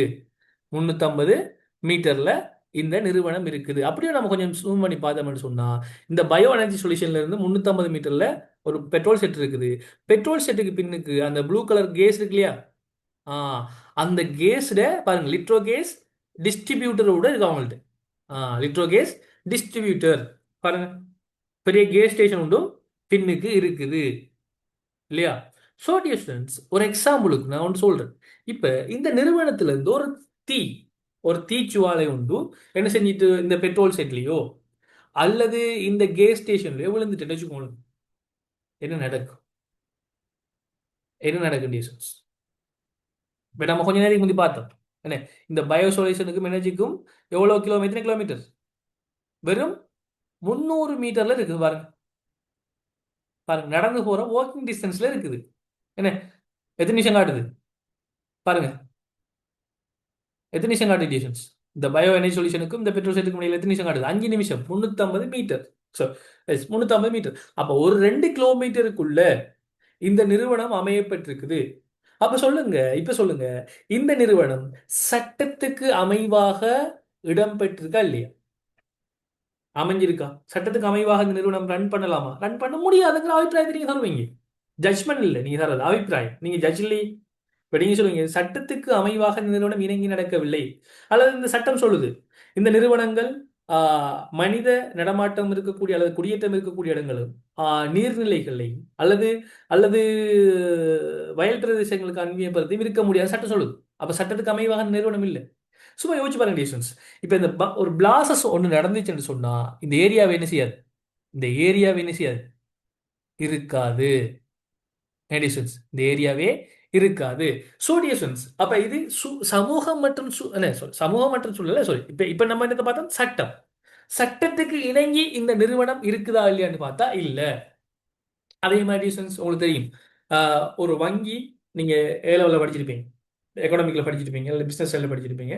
ஒரு வங்கியாக நீங்க தொழில் பண்ணணும்னா ஒரு குறிப்பிட்ட மூலதனம் என்ன செய்யணும்? உங்களை மத்திய வங்கியில நீங்க டிபாசிட் பண்ணணும். அப்ப அந்த மூலதன காசு உங்கள்ட்ட இருப்புல கையில இருக்குதா? இது சம்பந்தமான அபிப்பிராயம். அப்ப இது என்னது? இது இலங்கை சட்டம். இந்த சட்டத்துக்கு அமைவாக நீங்க உருவாக்கி இருக்கீங்களா இல்லையான்னு பாக்குறது என்ன? என்ன என்ன என்ன இணக்கப்பாட்டு உறுதிப்படுத்தல். இணக்கப்பாட்டு உறுதிப்படுத்தல். சரிதானே? அடுத்து செயல்திறன் கணக்காய்வு. இதை சொல்லுவாங்க இங்கிலீஷ்ல சிம்பிளா சொல்லுவாங்க பெர்ஃபார்மன்ஸ் ஆடிட். அனடிஷன்ஸ் பெர்ஃபார்மன்ஸ் ஆடிட். அப்ப இங்க என்ன சப்ஜெக்ட் மேட்டர்? இங்க வந்துட்டு பெர்ஃபார்மன்ஸ் எப்படி இருக்குதுங்கிறத பார்க்கும். Okay, performance audit. இப்போ டிஎஸ்என்ஸ் இப்போ ஒரு நிறுவனத்துல இப்போ உதாரணத்துக்கு நான் சொல்றேன், இப்போ இப்போ முன்ன எப்படி இருந்துச்சுன்னு சொன்னா கவர்மெண்ட் ஆடிட் எப்படி இருந்துச்சுன்னு சொன்னா ஒரு காலகட்டத்தில் இன்டர்னல் கண்ட்ரோலை மட்டும் தான் பார்ப்பாங்க. அதாவது ஒரு கம்ப்யூட்டரை வாங்குறதுக்கு நிறுவனம் அந்த கொள்கை செயல்முறை, அதாவது விலைக்கோரல் ப்ரொக்யூமெண்ட் கைட்லைனை ஹேண்டில், அதாவது கைட்லைனை நீங்க ஃபாலோ பண்ணிருக்கீங்களா இல்லையான்னு பார்ப்பாங்க. இதுக்கு சொல்லுவாங்க என்ன சொல்லுவாங்க? உள்ளக கட்டுப்பாடு உறுதிப்படுத்து. என்ன இன்டர்னல் கண்ட்ரோல், உள்ளக கட்டுப்பாடு உறுதிப்படுத்து. இப்போ பெர்ஃபார்மன்ஸ் ப்ரொக்யூமெண்ட் கைட்லைனை நீங்க பின்பற்றிருக்கீங்களா இல்லையான்னு பார்க்கறது தான் ஒரு காலத்தில் கவர்மெண்ட் ஆடிட்டா இருந்துச்சு. உங்களுக்கு தெரியும், மஸ்டர் ஃபைசி சார் ஆடிட் சூப்பரிண்டென்டென்ட். இப்போ அவர வேலை என்ன? முன்னொரு காலத்தில் ஆரம்ப கால கவர்மெண்ட் சட்டங்கள் என்ன செஞ்சாங்கன்னு சொன்னா ஒரு கம்ப்யூட்டரை கொள்வனம் செய்யணும் ஒரு யூனிவர்சிட்டி. அப்ப என்ன செஞ்சாங்கன்னு சொன்னா ஒரு யூனிவர்சிட்டி கம்ப்யூட்டர் கொள்வனவு செய்யணும்னு சொன்னா இவங்க கொள்கை விலைமனுகோரல் அதாவது ப்ரொக்யூமெண்ட் ப்ரொசீஜர்ஸை ஃபாலோ பண்ணியிருக்காங்களா இல்லையான்னு தான் பார்ப்பாங்க. டெண்டர் கால் பண்றதுக்கான இலங்கையோட கைட்லைன்ஸ் இன்டர்னல் கண்ட்ரோலை ஃபாலோ பண்ணியிருக்காங்க இல்லையான்னு பார்ப்பாங்க. இப்போதான் டிசிஷன்ஸ் ஒரு கம்ப்யூட்டர் வாங்கணும்னா என்ன செய்யணும்? இப்போ மில்லியன் கணக்கில் வாங்கணும். நீங்கள் விரும்பின நிறுவனத்தில் போய் வாங்கலாமா? கவர்மெண்ட்ல இல்லைண்ணே. பேப்பரில் அட்வர்டைஸ் பண்ணணும். அட்வர்டைஸ் பண்ணி அதை கால் பண்ணணும். கால் பண்ணி மினிமம் ப்ரைஸில் இருக்கிறவங்க என்ன செய்யணும்? நீங்கள் கொட்டேஷன் கொடுக்கணும். அந்த நீங்கள் கேட்குற ரெக்குவயர்மெண்ட்டுக்கு ஏற்ற ஒரு ஆள்கிட்ட யார் தராங்களோ அவங்கள்ட்ட குறைய ப்ரைஸ் இருக்கிற ஆள்கிட்ட நீங்கள் வாங்கினா சரி. இப்போ இதைத்தான் முன்னொரு காலத்தில் கவர்மெண்ட் ஓடி செஞ்சுட்டு இருந்தாங்க. பட் கவர்மெண்ட் அதுக்கு பிறகு பார்த்துச்சு அங்கேயும் ஒரு மிஸ்டேக் இருக்கு. என்ன மிஸ்டேக்? இப்போ அந்த யூனிவர்சிட்டியில் என்ன செஞ்சுட்டு ஜெனரேஷன்ஸ் இப்போ கம்ப்யூட்டரை வாங்கி வச்சுட்டாங்க. அந்த கம்ப்யூட்டரை யூஸ் பண்ண முடியல. பிகாஸ் இப்போ உதாரணத்துக்கு 2015 ஆண்டு மாடல் கம்ப்யூட்டரை நீங்க 2029 வாங்கி வச்சுட்டு நீங்க எல்லாம் டெண்டர் ப்ரொசீஜர்லாம் ஃபாலோ பண்ணிக்கிறீங்க. ஃபாலோ பண்ணிட்டு இப்போ ஃபாலோ பண்ணிட்டு என்ன செய்றீங்கன்னு சொன்னா இப்போ சரியா கால் பண்ணிக்கிறீங்க, சரியா செஞ்சுக்கிறீங்க. இப்போ நீங்கள் ஐஎஸ்சி எல்லாம் படிச்சிருப்பீங்கண்ணே. எஸ்எஸ்டி ஹெச்டிடி ஹார்ட் டிஸ்க் எல்லாம் மாறிட்டு, இப்போ இதெல்லாம் மாறிட்டு நிறைய டெக்னாலஜி மாறிச்சு. விண்டோஸ் நம்ம இப்போ வந்து விண்டோஸ் 11 தான் யூஸ் பண்ணுறோம் இல்லையா? விண்டோஸ் 10 11 தான் இப்போ நம்ம யூஸ் பண்ணுறோம். இப்போதான் அதுக்கு நீங்கள் கால் பண்ணக்குள்ள உபுந்து ஆப்ரேட்டிங் சிஸ்டம் நீங்கள் ஐஎஸ்ல படிச்சிருப்பீங்கண்ணே. உபுந்து அல்லது டொஸ் அல்லது விண்டோஸ் 7 யூஸ் பண்ணுற ஒரு கம்ப்யூட்டரை கால் பண்ணிக்கிங்க. இப்போ 2029. இப்போ இதை அங்கே இருக்கிற ஸ்டூடெண்ட்ஸ் யூஸ் பண்ணிடலாம் ஸ்டூடெண்ட்ஸ். இன்டர்நெட் கொண்டுலாம் சரி, நீங்கள் கால் பண்ணிக்கிங்க, பேப்பரில் கால் பண்ணிக்கிங்க, அதை யார் பார்த்துக்கிறாங்க, லோ நிறைய பேர் பிட் பண்ணிக்கிறாங்க. அது லோவஸ்ட் ப்ரைஸ் நீங்கள் கேட்ட ரெக்குவயர்மெண்ட் தார ஒரு ஆளை செலக்ட் பண்ணிடுவீங்க. அப்போ உங்களில் கொலை இருக்குதா? கொலை இல்லை. பட் நீங்கள் என்ன செஞ்சிருக்கீங்க? அங்கே ஒரு மோசடி செஞ்சிருக்கீங்க. பட் என்ன செஞ்சிருக்கீங்க? இன்டர்னல் கண்ட்ரோல் அப்படியோ ஃபாலோ பண்ணி ஒரு மோசடி செஞ்சு விட்டுக்கீங்க. அதற்கு இப்போ கண்டுபிடிக்கலுமா? கண்டுபிடிக்க முடியாது. பட் அந்த கம்ப்யூட்டர் எத்தனை பேர் யூஸ் பண்ணியிருக்காங்க? இப்போ இப்போ 100 கம்ப்யூட்டர் இந்த யூனிவர்சிட்டிக்கு வாங்கி கொடுத்தீங்கன்னா, இந்த 100 யூனிவர்சிட்டி இந்த எத்தனை ஸ்டூடெண்ட்ஸ் இந்த கம்ப்யூட்டரால் பயன்பெற்றுக்கிறாங்க? எத்தனை பாட வேலைகள் அந்த கம்ப்யூட்டர் அந்த லேப்பில் நடக்குது? என்னென்ன புது சாஃப்ட்வேர் யூஸ் பண்ணியிருக்கிறீங்க? இதனால் எத்தனை பேர் ஸ்கில் டெவலப் ஆயிருக்கு என்று சொல்லி நீங்கள் கேட்டு அது சம்பந்தமான ஒப்பீனியன் கொடுப்பீங்கன்னு சொன்னால் அதுக்கு பேர் என்ன டியூஷன்ஸ்? Performance audit. இப்போ கவர்மெண்ட்ல, இப்போ ஸ்ரீலங்கன் கவர்மெண்ட்ல இப்போ போகிற ஆடிட்ஸ் இன்டர்னல் கண்ட்ரோல் சம்பந்தமாகவும் பெர்ஃபார்மன்ஸ் ஆடிட் ரெண்டும் செய்யணுமாகும். இதையும் பார்க்கணும், இதையும் பார்க்கணும். ரைட்டா? இது அப்போ என்ன சொல்றாங்க? சேத்திரம் சம்பந்தமான உறுதிப்படுத்தல், அதாவது பெர்ஃபார்மன்ஸ் அசூரன்ஸ். ரைட்டா? சப்ஜெக்ட் என்ன? பெர்ஃபார்மன்ஸ். ஓகே டியர் ஸ்டூடெண்ட்ஸ், நல்லா ஞாபகம் வச்சுக்கொள்ளுங்க. இதில் இந்த டேபிள் ஒன்று மிஸ் ஆகுது. அப்போ நாங்கள் உறுதிப்படுத்தலுக்கான உதாரணம், உறுதிப்படுத்தல் பெரிய வட்டம் என்று சொன்னால் உறுதிப்படுத்தலுக்கான உதாரணங்களில் ஒன்றுதான் ஆடிட்டிங், ஒன்றுதான் ரிவ்யூ, ஃபைனான்சியல் ரிப்போர்ட் ரிவ்யூ, ஒன்று அதே மாதிரி தான் விசேட நோக்கத்துக்கான உறுதிப்படுத்தல். அதில் ஒரு உதாரணம் தான் இணக்கப்பாடு உறுதிப்படுத்தல். அதில் ஒரு உதாரணம் தான் சமூகம் மற்றும் நீதி சமூகம் மற்றும் சூழல் தொடர்பான உறுதிப்படுத்தல். அதில் ஒன்று தான் செயற்திறன் தொடர்பான அல்லது ஆபரேஷன் எஃபிஷியன்சி தொடர்பான அல்லது performance audit, performance assurance. Internal control சம்மந்தமாக நீங்கள் பார்ப்பீங்கன்னு சொன்னால் உள்ள கட்டுப்பாடு உறுதிப்படுத்தல். ஓகே, இந்த சப்ஜெக்ட் மேட்டர் எதுவோ அதுதான் இதுக்கான உதாரணம். விளங்கிச்சா? விளங்கிச்சா? இப்போ இது ஒவ்வொன்றதுக்கும் இப்போ ஓகே சார், இப்போ நீங்கள் படிச்சு தந்ததில்ல, இப்போ நீங்கள் இப்போ எப்படி லிங்க் பண்ணுறீங்கன்னு சொன்னால் எக்ஸலன்ஸ் படித்து தந்தீங்க, எக்ஸலன்ஸில் கூறுகள் படித்து தந்தீங்க. அப்போ எக்ஸலன்ஸ் முடிட்டு மொண்டா, அப்போ அதுக்கு நீங்கள் எப்படி விளங்கப்படுத்துறீங்களோ உதாரணங்கள் விளங்கப்படுத்துறீங்க. எப்படி விளங்கப்படுத்துறீங்க? சப்ஜெக்ட் மேட்டரை வச்சு தான் நான் படித்த மேற்கனவே படித்த சப்ஜெக்ட் மேட்டருங்கிற கான்செப்ட் விளங்கினா தான் இங்கே செய்யும் இந்த கான்செப்ட் விளங்கும். போன கிளாஸ் விளங்கினா தான் இந்த கான்செப்ட் விளங்கும். ஸோ அதோட வச்சு லிங்க் பண்ணிட்டீங்க சார், வெரி குட் சார். இப்போ எனக்கு விளங்கிட்டு எங்கிறார்கள் ஹேண்ட்ஸ் அப் பண்ணுங்க. ஓகே, இப்போ இதோட இன்னும் ஒரு விஷயத்தை நான் உங்களுக்கு குயிக்காக சொல்லிட்டு போகிறேன். சப்ஜெக்ட் மேட்டர் படிச்சிக்கும், சப்ஜெக்ட் கிரைட்டீரியாவும் படிச்சிக்கும். என்ன சப்ஜெக்ட் கிரைட்டீரியா? ஓகே, நிதி கூற்றுக்களை நீங்கள் எதை வச்சு, அதாவது பெர்ஃபார்மன்ஸ் சாரி ஃபைனான்சியல் ஆடிட்டிங் அல்லது நிதி கூற்று கணக்காய்வு அல்லது நிதி கூற்று கணக்காய்வு அல்லது பிற கணக்காய்வு எக்ஸ்டர்னல் ஆடிட், எதை வச்சு நீங்கள் உங்களோட கணக்காய்வு செய்வீங்க? அதாவது எது உங்களோட பெஞ்ச் மார்க்? சூட்டபிள் கிரைட்டீரியா என்ன சொல்லுங்க. சூட்டபிள் கிரைட்டீரியா என்ன? ஆ இலங்கை கணக்காய்வு நியமங்கள், ஸ்ரீலங்கன் ஆடிட்டிங் ஸ்டாண்டர்ட்ஸ், அதே மாதிரி ஸ்ரீலங்கன் எல்கேஎஸ் எழுதிக்கொள்ளுங்க. LKAS, SLFRS, LKAS, SLFRS, IAS international accounting standard. இதில் வச்சு தான் நாங்கள் என்ன செய்வோம்? ஆ இதில் வச்சு தான் என்ன செய்யணுமா? நாங்கள் இது சம்பந்தமான மெஷர்மெண்ட்டை செய்வோம். அதே மாதிரி விசேட நோக்கத்துக்கா சாரி மீளாய்வுபடுத்தலுக்கா, மீளாய்வுபடுத்தலுக்காக வந்து என்ன செய்வோம் நாங்கள்? அதுக்கு ஒரு ஸ்டாண்டர்ட் ஒன்று இருக்குது. ஓகே, இலங்கை மீளாய்வு ஈடுபடுத்தல் மீதான நியமங்கள் எஸ்எல்ஆர்இ இதெல்லாம் தேவையில்ல. பட் உங்களுக்கு இது எக்ஸாம்பிள் கேள்வி கேட்க போகல. பட் உங்களுக்கு ஒரு சின்ன ஒரு எக்ஸாம்பிளுக்கு சொல்கிறேன். அதை நம்ம ஈஸி தான் போகணும். ஓகே, விசேட நோக்கத்துக்கானதில் என்ன சார் இப்போ எங்களுக்கு என்ன சார் அங்கே சூட்டபிள் கிரைட்டீரியான்னு சொன்னால் அவங்க அந்த சிச்சுவேஷனில் என்ன இது கேட்காங்க. இப்போ உதாரணத்துக்கு நீங்கள் போர்ட் ஆஃப் இன்வெஸ்ட்மெண்ட்டில் நீங்கள் ரிஜிஸ்டர் பண்ண முடியாது, அவங்களோட இண்டஸ்ட்ரியல் ரிப்போர்ட்டை வச்சு பார்ப்பாங்க, ஒப்பிட்டு பார்ப்பாங்க. அல்லது போன வருஷத்தை வச்சு ஒப்பிட்டு பார்ப்பாங்க. என்ன போன வருஷத்தை ஃபைனான்சியல் இயரை வச்சு ஒப்பிட்டு பார்ப்பாங்க. அது அந்த கேட்கப்படுற தருணத்தை வச்சு. அதே மாதிரி இன்டர்னல் கண்ட்ரோல், இன்டர்னல் கண்ட்ரோல் எதை வச்சு நாங்கள் உறுதிப்படுத்தோம்னா கோசோ. கோசோங்கிறது நம்ம சாப்டர் நம்பர் 9 படிப்போமா, 8 9 படிப்போம், ஃபியூச்சரில் படிப்போம். கோசோங்கிறது ஸ்டாண்டர்ட். ஒரு நிறுவனத்தை இன்டர்னல் கண்ட்ரோல் இப்படி தான் இருக்கணும். பட் என்ன பிரச்சனைன்னு சொன்னா அந்த கோசோங்கிறது எல்லாம் என்ன பிரச்சனை சொன்னா உலகத்திலே எல்கேஎஸ் எஸ்எல்எஃப்ஆர்எஸ்எல் இதெல்லாம் ஐஏஎஸ் எல்லாம் ஒன்றுதான். உலகத்தில் ஒரு இடத்துல எல்லா இடத்துலையும் ஒரே மாதிரி தான் இருக்கும். ஆனா கோசோ எல்லா நிறுவனங்களுக்கும் ஒரே மாதிரி சொல்ல முடியாது. உதாரணத்துக்கு ஸ்டாண்டர்ட் எல்லா நிறுவனத்துக்கும் ஒன்றுதான். எஸ்எல்எஃப்ஆர்எஸ் எல்கேஎஸ் எல்லா நிறுவனத்துக்கும் ஒன்றுதான். பட் கோசோங்கிறது இன்டர்னல் கண்ட்ரோல்ங்கிறது ஒவ்வொரு நிறுவனத்துக்கும் வேற வேற மாதிரி இருக்கும். உதாரணத்துக்கு சூப்பர் மார்க்கெட்டுக்கு இப்போ பார் கோட் வச்சுக்காங்க. இப்போ வேர் ஹவுஸுக்கு பார் கோட் வச்சு வைக்கலாமா? அங்க சிசிடி கேமரா ஒவ்வொன்றுக்கும் ஒவ்வொரு மாதிரி இன்டர்னல் கண்ட்ரோல் மாறும். அப்போ கோர்ஸ் ஸ்டாண்டர்ட் இருக்கு, பட் அது ஃபிக்ஸட் இல்லை. ஓகே. அதே மாதிரி டியூஷன்ஸ் சட்டங்கள் ஒவ்வொரு நாட்டிலையும் ஒவ்வொரு சட்டங்கள் இருக்கு. இங்க இங்க என்ன இங்க மெஷர்மெண்ட் என்ன சட்டம், ஸ்டாண்டர்ட் என்ன இங்கே சட்டம், சூட்டபிள் கிரைட்டீரியா என்ன சட்டம். பட் சட்டம்ங்கிறது ஒவ்வொரு நாட்டிலையும் ஒவ்வொரு விடயங்கள் இருக்கும். இது இங்கே அதுவும் ஃபிக்ஸ் இல்லை, பட் அதையும் தெரிஞ்சு வச்சுக்கணும்.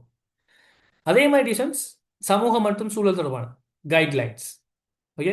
குளோபல் ரிப்போர்ட்டிங் இனிஷியேட்டிவ் ஒன்று ஜிஆர்ஐன்னு இருக்குது. ஓகே. அதே மாதிரி சஸ்டைனபிள் அக்கௌண்டிங் ஸ்டாண்டர்ட் இருக்குது, கிரீன் அக்கௌண்டிங் இருக்குது. அந்த இதில் வரும். அதெல்லாம் நமக்கு தேவையில்ல, சும்மா ஒரு ஸ்டாண்டர்ட் சொல்லிட்டு போகிறோம் உங்களுக்கு. இதெல்லாம் அந்த 5 கூறுகள் இதில் அப்போ என்னென்ன வரும் சப்ஜெக்ட் மேரிட் சொல்லிட்டீங்க. அப்போ சப்ஜெக்ட் மேரிட்டுக்குரிய சூட்டபிள் கிரைட்டீரியா கிடைக்கின்ற அதுக்காக. அதே மாதிரி பெர்ஃபார்மன்ஸ் ஆடிட்டுக்கு இலங்கையில் வந்துட்டு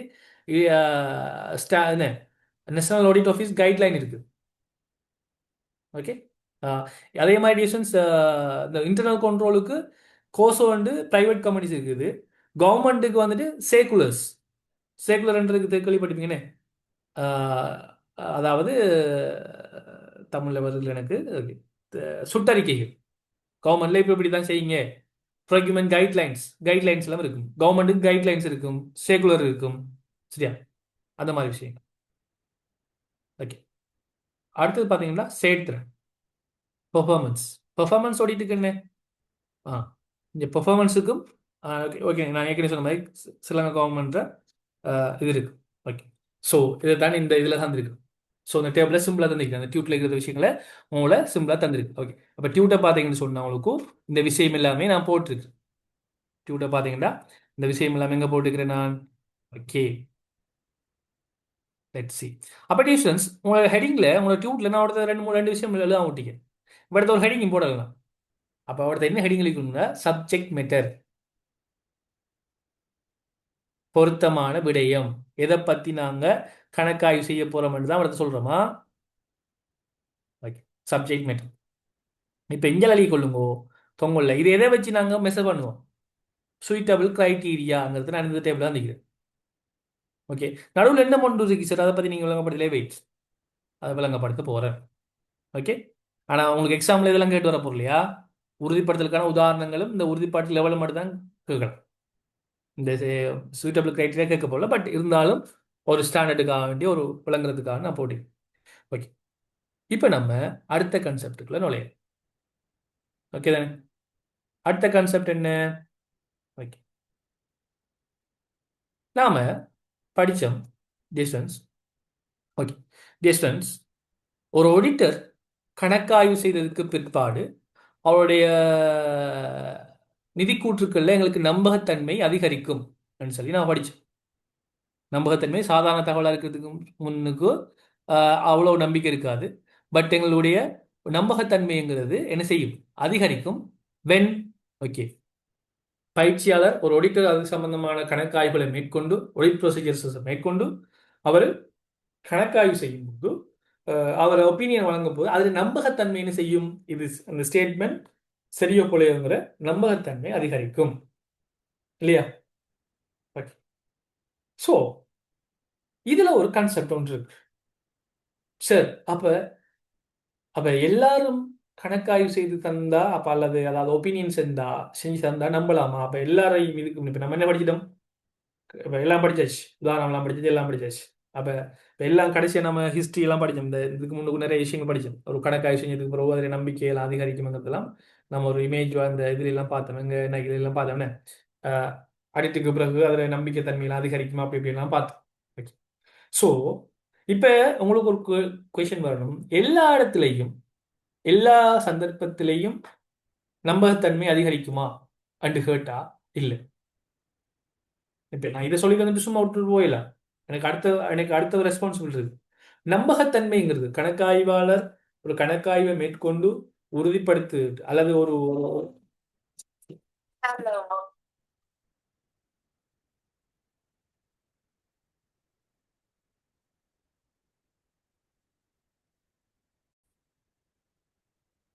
ஓகே டிஸ்டன்ஸ் அப்போ நம்பகத்தன்மை இங்கே அதிகரிக்கும் என்று கேட்டா இப்போ எல்லா இடங்களையும் நம்பகத்தன்மை அதிகரிக்கணும் கேட்டா இல்லை. இப்போ அதை நான் எங்க சொல்லித்தான். ஓகே. இப்போ இதை வச்சு தான் கணக்காய் உறுதிப்படுத்தல வகைகள், உறுதிப்படுத்தல் சேவையின் வகைகளை பற்றி நாங்கள் பார்க்க போகிறோம். உறுதிப்படுத்தல் சேவையின் வகைகள். ஓகே. இப்போ நம்ம உறுதிப்படுத்தல் படித்தோம், உறுதிப்படுத்தல் கூறுகள் படித்தோம், உறுதிப்படுத்தலுக்கு உதாரணம் படித்தோம். நாலாவது கான்செப்ட் படிக்க போகிறோம். நாலாவது விஷயம் இந்த ஆடிட்டர் பேசிக் கான்செப்டில் நாலாவது விஷயம் நாங்கள் பார்க்க போகிறது உறுதிப்படுத்தலின் வகைகள். என்னென்ன வகைகள் உறுதிப்படுத்தல் வகைகள் இருக்குது. ஓகே. இப்போ அதை நான் தான் பார்க்க போகிறேன். ஓகே. அதில் உறுதிப்படுத்தலின் வகை என்று கேட்கலாம், அல்லது உறுதிப்படுத்தலின் நோக்கம் என்று கேட்கலாம், அல்லது உறுதிப்படுத்தலின் மட்டம் என்று கேட்கலாம். ஓகே. உறுதிப்படுத்தலின் வகை அல்லது உறுதிப்படுத்தலின் மட்டம் அல்லது உறுதிப்படுத்தலின் நோக்கம் என்று கேட்டால் எதை கேட்டாலும் இந்த மூணு இந்த ரெண்டு தான் வருமா? ரெண்டு. ஓகே. அப்போ டிஸ்டன்ஸ் உங்களோட டியூட்டில் எவ்வளோ தைக்கணும் பார்த்துட்டு போமா ஃபஸ்ட்டுக்கு. உங்களோட டியூட்டில் எடுத்தோடனே உறுதிப்படுத்தலின் வகை அல்லது நோக்கம் மட்டம் ஓகேன்னு சொல்லிப்பேன். அதுக்கு ரெண்டு வகையான உறுதிப்படுத்தலை நாங்கள் இங்கே சந்திக்கிறோம். நியாயமான உறுதிப்படுத்தல், வரையறுக்கப்பட்ட உறுதியுரை. நியாயமான உறுதிப்பாடு, வரையறுக்கப்பட்ட உறுதிப்பாடு. ஓகே. நியாயமான உறுதிப்படுத்தல்ங்கிறது என்னன்னு சொன்னா, நியாயமான உறுதியுரை பணிக்கமர்த்தல் என்பது ஏற்றுக்கொள்ளப்பட்ட குறைந்த மட்டத்தில் பிழையான அபிப்பிராயத்தை விளைவிப்பதற்கான இடரை குறைப்பதாகும், ரிஸ்கை குறைப்பதாகும். நியாயமான உறுதி பணிக்கமர்த்தல் வழங்குவதற்கு ஒரு பயிற்சியாளர் தான் முக்கியமான விஷயம். அந்த ரெண்டாவது தான் முக்கியமான ஒரு பயிற்சியாளர். நான் ஹெல்ப் பண்ணிக்கல, போல்ட் பண்ணிக்கல, அந்த இதான் பயிற்சியாளர் கணிசமான கணக்காய்வு நடைமுறைகளை மேற்கொண்டு ஒரு குறைந்த மட்டத்தில் ஒரு பிழையான அபிப்பிராயத்தின் இடரை குறைப்பதன் மூலம் ஒரு பயிற்சியாளர் ஒருவர் ஒரு நேரான வடிவில் அபிப்பிராயத்தை வெளிப்படுத்த முடியும். ஒரு நியாயமான உயர்ந்த ஒரு மட்டத்திலான உறுதிப்பாடாகும், ஆனால் இது முழுமையாக உறுதிப்பாடு அல்ல. இந்த டெஃபினேஷனை பார்த்தா உங்களுக்கு குழம்பு ஒன்றுமில்லை. நீங்கள் பெரிசாலாம் பயப்படுறது அளவுக்கு ஒன்றுமில்லை. ஓகே. நம்ம என்ன பார்த்தோம், உங்களோட ஃப்ரெண்டோட நீங்கள் உடுப்படுக்க போகிறீங்க. உங்களோட ஃப்ரெண்டு வந்துட்டு என்ன செய்கிறாரு, உடுப்படுக்க போல அபிப்பிராயம் சொல்லுவார், உங்களுக்கு ஒரு ஒப்பீனியன் சொல்லுவார். மச்சான் இந்த உடுப்பு நல்லா இருக்கு, நல்லா இல்லைன்னு உடுப்பு அபிப்பிராயம் சொல்லுவார். ஓகே. இப்போ நீங்கள் கவனிக்கிறீங்க, நீங்கள் கூட்டிட்டு போன ஃப்ரெண்டு டிஸ்டன்ஸ் எப்படி ஒப்பீனியன் சொன்னானுங்கிறத நீங்கள் ஒப்சர்வ் பண்ணுவீங்க, ஒப்சர்வ் பண்ண மாட்டீங்க, பார்ப்பீங்க. நான் அவனை எப்படி செய்கிறான்னு பார்ப்பீங்கன்னு. அதாவது உங்களோட ஃப்ரெண்ட் வந்துக்கிட்டு அந்த துணியை தொட்டு பார்க்க. ஓகே. துணியை தொட்டு பார்க்க. அதே மாதிரி அதில் அந்த கூட்டி போன எக்ஸ்பர்ட் துணியை தொட்டு பார்க்கலாம். அதே நேரம் டிஸ்டன்ஸ் அந்த துணியில் இருக்கிற பிராண்ட், அந்த அந்த பின்னுக்கு அந்த அந்த துணியுடைய பிராண்ட், அதாவது அந்த லேபிள் இருக்கு இல்லையா, அந்த லேபிள் எல்லாம் பாருங்க. அந்த லேபிள் வந்துக்கிட்டு பின்னுக்கு அந்த பிராண்ட் லேபிளான்னு பார்க்குறான். ஃபோனில் செக் பண்ணி பார்க்குறான். ஃபோனில் ஓகே, ஃபோனில் இந்த ப்ரைஸ் என்ன, இதில் ப்ரைஸ் என்ன, இந்த உடுப்பு ரிவ்யூ என்ன இருக்குது, இந்த ட்ரெஸ்ஸை என்ன ரிவ்யூ வந்திருக்கு என்று சொல்லி உங்களோட ஃப்ரெண்ட் வந்துக்கிட்டு எவ்வளவுக்கு எவ்வளவு செக் பண்ணுறான். அப்போ இப்படியெல்லாம் உங்களோட ஃப்ரெண்டோ எக்ஸ்பர்ட்டோ செக் பண்ணிவிட்டு ஓகே இந்த உடுப்பு எடுக்கலாம், இந்த ட்ரெஸ்ஸை நீங்கள் எடுக்கலாம், இந்த உடுப்பு உங்களுக்கு சட்டப்படி இருக்கு மச்சான் என்று உங்களோட ஃப்ரெண்டு சொன்னான்னு சொன்னால் இதுக்கு சொல்கிறது நியாயமான உறுதிப்படுத்தல். இல்லை அவங்களோட ஃப்ரெண்டு இப்படி இப்படி இப்போ சந்தர்ப்பம் மாறுது பாருங்களா, அவங்களோட ஃப்ரெண்டு கூட்டிகிட்டு போன ஃப்ரெண்டு ஒன்றும் இல்லை, கூட்டிகிட்டு போனீங்க, வந்தான், நின்றான், நீங்கள் உடுப்பை போட்டு காட்டினீங்க, தள்ளி நின்று பார்த்தான், ஜஸ்ட்டு ஒன்றுமே சொல்லலை, பார்த்து போட்டு மச்சான் ஓகே உன்னோட கலர் இருக்குது, நல்லா இருக்கு, பரவாயில்ல பரவாயில்ல நல்லா இருக்கு. அவனோட வேர்டு எப்படி பாருங்க, அந்த வேர்டை கொஞ்சம் கவனிங்க. பரவாயில்ல மச்சான் அந்த உடுப்பு உனக்கு நல்லா தான் இருக்கு, பரவாயில்லை இந்த உடுப்பு, அந்த உடுப்பு அல்லது இந்த ட்ரெஸ் உங்களுக்கு நல்லா இருக்குன்னு சொல்றாரு. இதுக்கு முன்னுக்கு இருந்த ஃப்ரெண்ட் எப்படி சொன்னான், சட்டப்படி இருக்கு மச்சான். எப்படி சட்டப்படி இருக்கு, அவன் எல்லாத்தையும் செக் பண்ணிட்டு சொன்னான். இவன் எல்லாத்தையும் செக் பண்ணாதுல எப்படி சொன்னான்னு சொன்னா பரவாயில்ல மச்சான் இருக்கு, ஒரு புறாவை பிடிச்ச ஃப்ரெண்ட் ஆயிப்பான், அவன் ஒன்றையும் செக் பண்ண மாட்டான் இல்லையா அப்படின்னு எடுத்துக்கொள்ளுங்க. ஒரு எக்ஸாம்பிளுக்கா ஃப்ரெண்ட்ஸ் பண்ணலாம் என்ன, நண்பன்ல ஏது கெட்டவன், எல்லா நண்பனும் நல்லவன் தானே. ஓகே, உதாரணத்துக்கு சொன்னேன். Okay. So dear friends, so இதைத்தான் சொல்லுவாங்க நியாயமான உறுதிப்படுத்தல், வரையறுக்கப்பட்ட உறுதிப்படுத்தல். இப்ப விளங்கிச்சா? இப்ப புரிஞ்சிச்சா? ஓகே. இப்ப என்னடா சார் வந்துகிட்டு ஒரு கடல்ல பிக்சரை போட்டிக்கிறாரு, இதுக்கும் என்ன சம்பந்தம் என்னன்னு யோசிக்கலாம் நீங்க. சிம்பிள். நியாயமான உறுதிப்படுத்தல் என்று சொன்னா எவ்வளவுக்கு நீங்க டீப்பா போய் அலசி ஆராய்ஞ்சு, நீங்க வடிவேல் சொல்ற மாதிரி, நாங்க எவ்வளவு நாங்க அவ்வளவுக்கு டீப்பா போய் லோக்கல் இறங்கி அலசி ஆராய்வோம்னு சொல்ற மாதிரி, எவ்வளவுக்கு நீங்க டீப்பா போய் அந்த ஒடிட் ப்ரொசீஜர்ஸ், கணக்காய்வு நடைமுறைன்னு சொல்லுவாங்க, அல்லது அந்த கணக்காய்வு சான்று எடுக்கிறதுக்காக வேண்டி, அந்த ஒப்பீனியன் கொடுக்கறதுக்காக வேண்டி நீங்க எவ்வளவு எஃபர்ட் போடுறீங்க. நல்லா டீப்பாக எஃபோர்ட் போட்டீங்கன்னா என்ன, அப்போ உங்களோட ஒப்பீனியன் என்ன செய்யும் ரிசல்ட்ஸ் பிழையாகிறதுக்கு, உங்களோட ஒப்பீனியன் பிழையாகிறதுக்கான வாய்ப்பு குறைவு. அங்கே உங்களோட ஒப்பீனியன் பிழையாகுவதற்கான வாய்ப்பு மிச்சம் குறைவு. சரிதான்? அவங்களோட ஒப்பீனியன் பிழையாகிறதுக்கான வாய்ப்பு மிச்சம் குறைவு. அப்போ ஸோ டிஎஸ்என் ஒரு ஒரு நாள் இப்போ நீங்கள் இன்னொரு விஷயம் டிஎஸ்என்ஸ், உலகத்தில் ஒரு நாளும் எந்த மனிதனாலும் 100% உறுதிப்பாட்டை கொடுக்க முடியாது. 100%, 90% இது கலப்படம் இல்லாதது, 90% சட்டப்படி இருக்கு, அல்லது 90% நீங்க இதுதான் சரி என்று யாராலையும் கொடுக்க முடியாது, இறைவனால் அனுப்பப்பட்ட நபிமார்கள் அல்லது தூதர்களை தவிர. அது அவங்களோட கன்செப்ட் கிடையாது. மதத்தை நான் இதுக்குள்ள கொண்டு வர முடியாது. நான் எல்லாத்தையும் சொல்லக்கூடாது, அதையும் கொஞ்சம் டிஸ்கிளைமர் சொல்லிக்கொள்ளணும் இல்லையா? மற்ற எல்லாமே ஜட்ஜ்மெண்டோ என்னவோ இறைவனுக்கு தான் எல்லாம் 100% தெரியும். எங்களுக்கு மனிதனுக்கு 100% எல்லாம் தெரியாதுங்கிற விஷயம் கொண்டு வரான். அது அவங்களோட டியூட்ல பாருங்க, ஒரு டியூட்ல போட்டுக்கிறான் இல்லையா? உங்க டியூட்ல என்ன போட்டுக்கிறான் பாருங்க. பாருங்க, நியாயமான உறுதிப்படுத்த மாட்டேது, நியாயமான ஒரு ரீசனபிளான எஸ்யூரன்ஸ் தான் நாங்கள் கொடுப்போம். ஆனால் 100% எங்களால் தர முடியாது. இப்போ நாங்கள் ஆஸ் நீங்கள் ஆடிட் பண்ணி கொடுக்கீங்கன்னே, அதில் எங்களால் 100% களவில்லைன்னு சொல்ல முடியாது எங்களால். ஆனால் நியாயமான ஒரு ரீசனபிளான எஸ்யூரன்ஸ், ரீசனபிள் எஸ்யூரன்ஸ் விளையாண்டா அதில் வருது பாருங்க, ரீசனபிள் எஸ்யூரன்ஸ். நியாயமான ஒரு நியாயமாக நாங்கள் சொல்லுவோம். 100% ஒருத்தனை நல்லவனா கெட்டவனான்னு சொல்ல முடியாது. ஒரு நாள் ஒருத்தனை 100% நல்லவன் என்று ஒரு நாள் சொல்ல முடியாது என்னால். மேபி எங்களுக்கு உள்ளுக்குள்ள அவன் கெட்டவனா இருக்கலாம், எங்களுக்கு தெரியாது என்ன. இப்போ உங்களை எடுத்துக்கொள்ளுங்களேன், 100% நீங்கள் நல்லவரா என்ன, பாவமே செய்யாமல் இருக்கீங்களா நீங்கள் யாராவது? இல்லைண்ணே. ஸோ அதை மாதிரி தான் 100% சொல்ல முடியாது. பட் நாங்கள் இதை இந்த ஒப்பீனியனை சொல்கிறதுக்கு நாங்கள் எவ்வளவுக்கு நாங்கள் டீப்பாக இறங்குறோங்கிறது தான் முக்கிய விஷயம். இப்போ இந்த இந்த இந்த இந்த ஸ்லைட்ஸ் உங்களுக்கு விளங்கும். இந்த ஸ்லைட்ஸில் பாருங்கள், 10,000 மீட்டர், 10 மீட்டர். நீங்கள் ஒரு ஒப்பீனியன் சொல்கிறதுக்கு உங்களோட ஃப்ரெண்ட்ஸுக்கு நீங்கள் எவ்வளவுக்கு டீப்பாக இறங்கினீங்க, டீப்பாக இறங்கி போய் பார்த்தீங்க, மேலோட்டமாக சும்மா செக் பண்ணிட்டு வந்தீங்கன்னு சொன்னால் என்னமான் என்ன, வரையறுக்கப்பட்ட உறுதிப்படும். அந்த நீங்க டீப்பா போய் பார்த்துட்டு நீங்க கொடுக்குற ஒப்பீனியன் பிழையாகாம இருக்கிறதுக்காக வேண்டி நீங்க என்ன செய்வீங்க என்ன, டீப்பா உங்களோட எஸ்யூரன்ஸ் எஃபோர்ட் எல்லாம் போடுவீங்கன்னு சொன்னா அங்க சொல்லுவாங்க நியாயமான உறுதிப்படுத்தல். ஓகே, பாருங்க, மிக விரிவான நடைமுறை, குறைவான நடைமுறைகள், ப்ரொசீஜர்ஸ். டீப்பா நாங்க என்ன செய்வோம், அந்த கணக்காய்வு சம்பந்தமாக அல்லது உறுதிப்படுத்தல் சம்பந்தமாக சோதனைகள், கணக்காய்வு நடைமுறைகள், சாப்டர் நம்ம அடுத்த 2 படிக்க போறது அதுதான். இப்போ நான் இப்போ ஆடிட் ப்ரொசீஜரை சாப்டர் நம்பர் 2 நம்ம ஆடிட் ப்ரொசீஜரை படிக்க போகிறோம். கணக்காய்வு நடைமுறை, கணக்காய்வு செய்யணும். இப்போ நான் எடுத்த கணக்காய்வு நடைமுறை உங்களுக்கு கொஞ்சம் இப்போ லைட்டான ஐடியா வந்துருக்கு.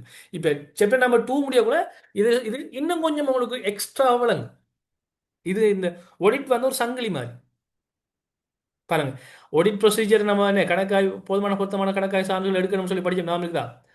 அந்த போதுமான பொருத்தமான சான்று தான் இங்கே. போதுமான பொருத்தமான சான்றை நாங்கள் எவ்வளவுக்கு எடுத்திருந்தோம்னு சொன்ன என்ன, ஒரு என்ன, நாங்கள் ஒரு நம்பி எங்களோட அபிப்பிராயத்தை கொடுப்போம் என்ன. நீங்கள் போதுமான பொருத்தமான சான்று எடுக்கிறதுக்கு சும்மா மேலோட்டமாக செய்வீங்கன்னு என்ன செய்வீங்க? நியாயமான உறுதிப்படுத்தலை கொடுப்பேன், சரி, வரையறுக்கப்பட்ட உறுதிப்படுத்தல் கொடுப்பேன். இது என்ன பண்ணு சிம்பிளாக சொல்லணும்னு சொன்ன டிஃபரன்ஸ். இப்போ நீங்கள் அக்கௌண்ட்ஸ் செய்கிறீங்க, அக்கௌண்ட்ஸ் செய்யும்போது ஃபைனான்ஷியல் பொசிஷன், நிதிநிலை கூற்று இருக்கு இல்லையா? இந்த நிதிநிலை கூற்றுல டிஃபரன்ஸ், நிதிநிலைமை கூற்றுல சொத்து ஈக்குவல் டு பொறுப்பாக அப்போதான் தெளிவாகணும். இப்போ உங்களுடைய சொத்து ஈக்குவல் டு பொறுப்பு வந்துட்டு 10,000, சொத்து 10,000 இருக்கு, பொறுப்பு 10,000 காடு. இப்போ உங்களோட மனசு எப்படி சந்தோஷப்படும்? மச்சான், நான் மச்சி நான் என்ன சொல்லுவீங்க? கேர்ள்ஸ் என்ன மச்சின்னு சொல்லுவீங்க, இல்லாட்டி பாய்ஸ் என்ன மச்சான்னு சொல்லுவீங்க, இல்லை வேற வேர்டு யூஸ் பண்ணுறீங்கன்னு தெரியல. ஓகே, எப்படி சொல்லுவீங்க? மச்சான் இல்லை மச்சி. ஆஹ், நான் என்ன செஞ்சிட்டேன், என்ன எந்த அக்கௌண்ட்ஸ், நான் அக்கௌண்ட் செஞ்சேன், எக்ஸாம் பேப்பர், சொத்தும் பொறுப்பும் 10,000 ஈக்குவல் ஆயிடுச்சு மச்சான். என்னைக்கு ஒரு என்ன செய்வீங்க, 40 மார்க்ஸுக்கு அல்லது எக்ஸாம்பிள் அந்த அந்த கணக்குக்கு வந்து 40 மார்க்ஸ் இல்லாட்டி 20 மார்க்ஸ் 25 மார்க்ஸ் கொடுக்காண்டா 25 மார்க்ஸுக்கு எனக்கு எப்படியும் எப்படியும் ஒரு 24 மார்க்ஸ் அது வந்துடும். என்ன, ஒரு 22 மார்க்ஸ் ஆகுது, 23 மார்க்ஸ் ஆகுது எனக்கு வரும் என்று சொல்லுவேன். இதே ரிலேஷன்ஸ் உங்களோட சொத்துக்கும் பொறுப்புக்கும், சொத்து 10,000 காட்டுது, பொறுப்பு 9,995 காட்டுது, ஒரு 5 ரூபா குறைஞ்சிட்டு. இப்ப என்ன சொல்லுவேன்? சரிதான், உங்களோட மனசு இப்ப எப்படி இருக்கும்? "ஆ, சரிதான், ஏதோ சின்ன ஒரு மிஸ்டேக் கொண்டு விட்டுருக்கேன், என்னன்னு விளங்குது இல்லை, சின்ன ஒரு மிஸ்டேக் ஒன்று இருக்குடாப்பா. இருந்தாலும் எனக்கு ஒரு சரி ஒரு 5 ரூபால அதில் மிஸ் மிஸ் ஆகுது. அப்போ ஒரு மார்க்ஸ் வந்துட்டு ஒரு 18 17ஆவது வரலாம். ஓகே, ஓரளவுக்கு வரலாம், ஓரளவுக்கு செஞ்சிருக்கேன்டா சொல்லுவேன். ஓரளவுக்கு செஞ்சிருக்கேன். விளங்கிச்சா? இந்த கான்ஃபிடென்ஸ் விளங்கிச்சா? 100% எனக்கு வரும்னு சொல்லல, அது ஓரளவுக்கு வரும்னு சொல்லுவோம். அப்படிதான் இந்த விஷயம். அதாவது மனநிலையை வச்சு நான் ஒரு இது எக்ஸாம்பிள், அது சரியான எக்ஸாம்பிள் இல்லை இது. அந்த மனநிலையை வச்சு அவங்களுக்கு விளங்கப்படுது. சரியா? ஓகே. ஸோ டிஸ்டன்ஸ் அப்ப இங்க உங்களுடைய நியாயமான உறுதிப்படுத்தலா அல்லது வரையறுக்கப்பட்ட உறுதிப்படுத்தலாங்கிறதுக்கு எதை வச்சு சொல்லுவீங்க? நியாயமான உறுதிப்படுத்தலா வரையறுக்கப்பட்ட உறுதிப்படுத்தலா எதை வச்சு சொல்லுவீங்க? ஃபர்ஸ்ட் நீங்க ஃபர்ஸ்ட் எவ்வளவு நீங்க ஆடிட் ப்ரொசீஜர் டெவலப் பண்றீங்க அல்லது எவ்வளவு ஆடிட் ப்ரொசீஜர் செய்றீங்களோ அதை வச்சு தான் நியாயமான உறுதிப்படுத்தல் வரையறுக்கப்பட்ட உறுதிப்படுத்தல் வரும். சரியானே? ஓகே. அப்படி பாருங்க, இப்போ ஒளிட்டு என்ன செய்வார்? இப்போ டீப்பாக போய் டீப்பாக இறங்கி கடலுக்கு அந்த கடலில் இருந்தால் கடல் ஆழத்துக்கு போய் என்ன நடந்திருக்குன்னு என்ன செய்வார்? டீப்பாக பார்த்து போதுமான பொருத்தமான சான்றுகள் எடுத்து ஒப்பீனியன் கொடுப்பார். அப்போ அவரை ஒப்பீனியன் குரூப் பிழையாகிறதுக்கான வாய்ப்பு குறைவு, ரிஸ்க் குறையுது. ஸோ அப்போ அந்த டைமில் ஒரு கான்ஃபிடென்ஸ் அவர் ஒரு ஒரு செல்வர், ஓகே இது ஒரு ட்ரூ அண்ட் ஃபேராக தான் இருக்குன்ற ஒப்பீனியன் சொல்லுவார். 100% அடிச்சு சொல்ல மாட்டார், ட்ரூ அண்ட் ஃபேராக இருக்குன்னு சொல்லுவார். பட் இவர் என்ன சொல்லுவார்? நான் பார்த்த மட்டுக்கும் ஓரளவுக்கு ஓகேன்னு சொல்லுவார். ஓகே, பாருங்க இது திரும்பியுமா தான் சொல்லுது. எவ்வளவுக்கு நீங்க டீப்பா இறங்குறீங்க பாருங்க. நியாயமான உறுதியளிப்புங்கிறது தணிக்கையின் ஆழமான பயணம், மிக உயர்ந்த அளவிலான நம்பகத்தன்மை வழங்குவதற்கான விரிவான செயல்முறை. அண்ட் ஒப்பீனியன் பெர்ஃபெக்டா இருக்கணுங்கிறதுக்காக நீங்க டீப்பா இறங்கினு சொன்னா நியாயமான உறுதிப்படுத்தல். மேற்பரப்பு பாருங்க, வரையறுக்கப்பட்ட உறுதிப்படுத்தல்ங்கிறது மேற்பரப்பு அளவிலான ஆய்வு, விரைவான மிதமான அளவில் ஓரளவுக்கு நம்பகத்தன்மை வழங்குவதற்கான எடுக்கிற நடைமுறை. இந்த டீப்பை காட்டுது பாருங்க, 10,000 25 மீட்டர், எவ்வளோக்கு நீங்கள் டீப்பாக இறங்குறீங்கிறது. ஓகே, அப்போ நியாயமான உறுதிப்படுத்தலுங்கிறது பொருள் அனைத்து முக்கியமான அம்சங்களும் அடையாளம் காணப்பட்டு பொருத்தமான அளவுகளுடன் இணங்குகிறா என்று முடிவெடுக்கப்படுகின்றது.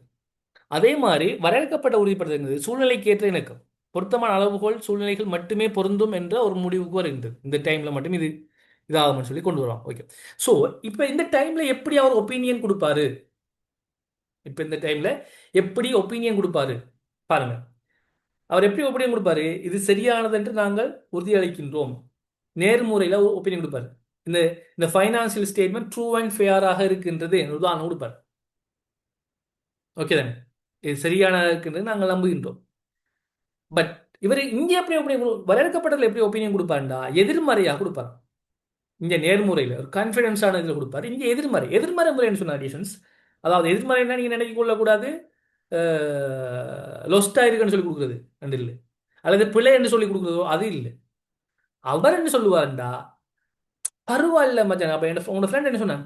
பரவாயில்ல, இந்த உடுப்பு நோக்கு பரவாயில்ல, நல்லா தான் இருக்குன்னு சொன்னான். இல்லாட்டி பரவாயில்ல, இந்த அவ்வளோக்கு நல்ல இல்லடா அந்த மாதிரி சொல்லுவான் இல்லையா, அது மாதிரி தான். அதே பாருங்க, இவர் எப்படி சொல்றாரு பாருங்க, இது தவறான என்பதற்கான எந்த ஆதாரமும் எங்கள் கவனத்தில் வரவில்லை. பாருங்க, அவன் தப்பிக்கொள்றான். அவன் தப்பிக்கொள்றதுக்கு ஒரு வசனம் சொல்றான் பாருங்க. 100% ஒன்னாலும் 100% தர முடியாது. பட் அவன் இதுல வந்துட்டு ஒரு ஒரு ஒரு ஒரு ஒரு என்ன சொல்றது, ரீசனபிள் எசூரன்ஸ் இல்லை. அதாவது என்ன சொல்றது, ரீசனபிள்னா ரீசனபிள் எசூரன்ஸ் சொன்னா ஒரு நம்பகத்தன்மை குறைவா சொல்றாரு பாருங்க. எந்த கண்ணுக்கு பொறுத்த வரைக்கும் இது நல்லதா இருக்கு, மற்றவன் என்ன சொல்றான்னு எனக்கு தெரியா. அந்த மாதிரி அவன் கலந்து கொள்றான். ஓகே, இதான் சொல்லுவாங்க நேர்முறை நேரில் முறைங்கிறது. ஓகே, ஸோ டீசன்ஸ் பாருங்க, இது ரெண்டுக்கு இடையிலான நியாயமான உறுதிக்கும் வரையறுக்கப்பட்ட உறுதிக்கான டிஃப்ரெண்ட் பாருங்க. நியாயமான உறுதிங்கிறது முடிவில் போதுமான தகுந்த சான்று எடுக்கப்படும்.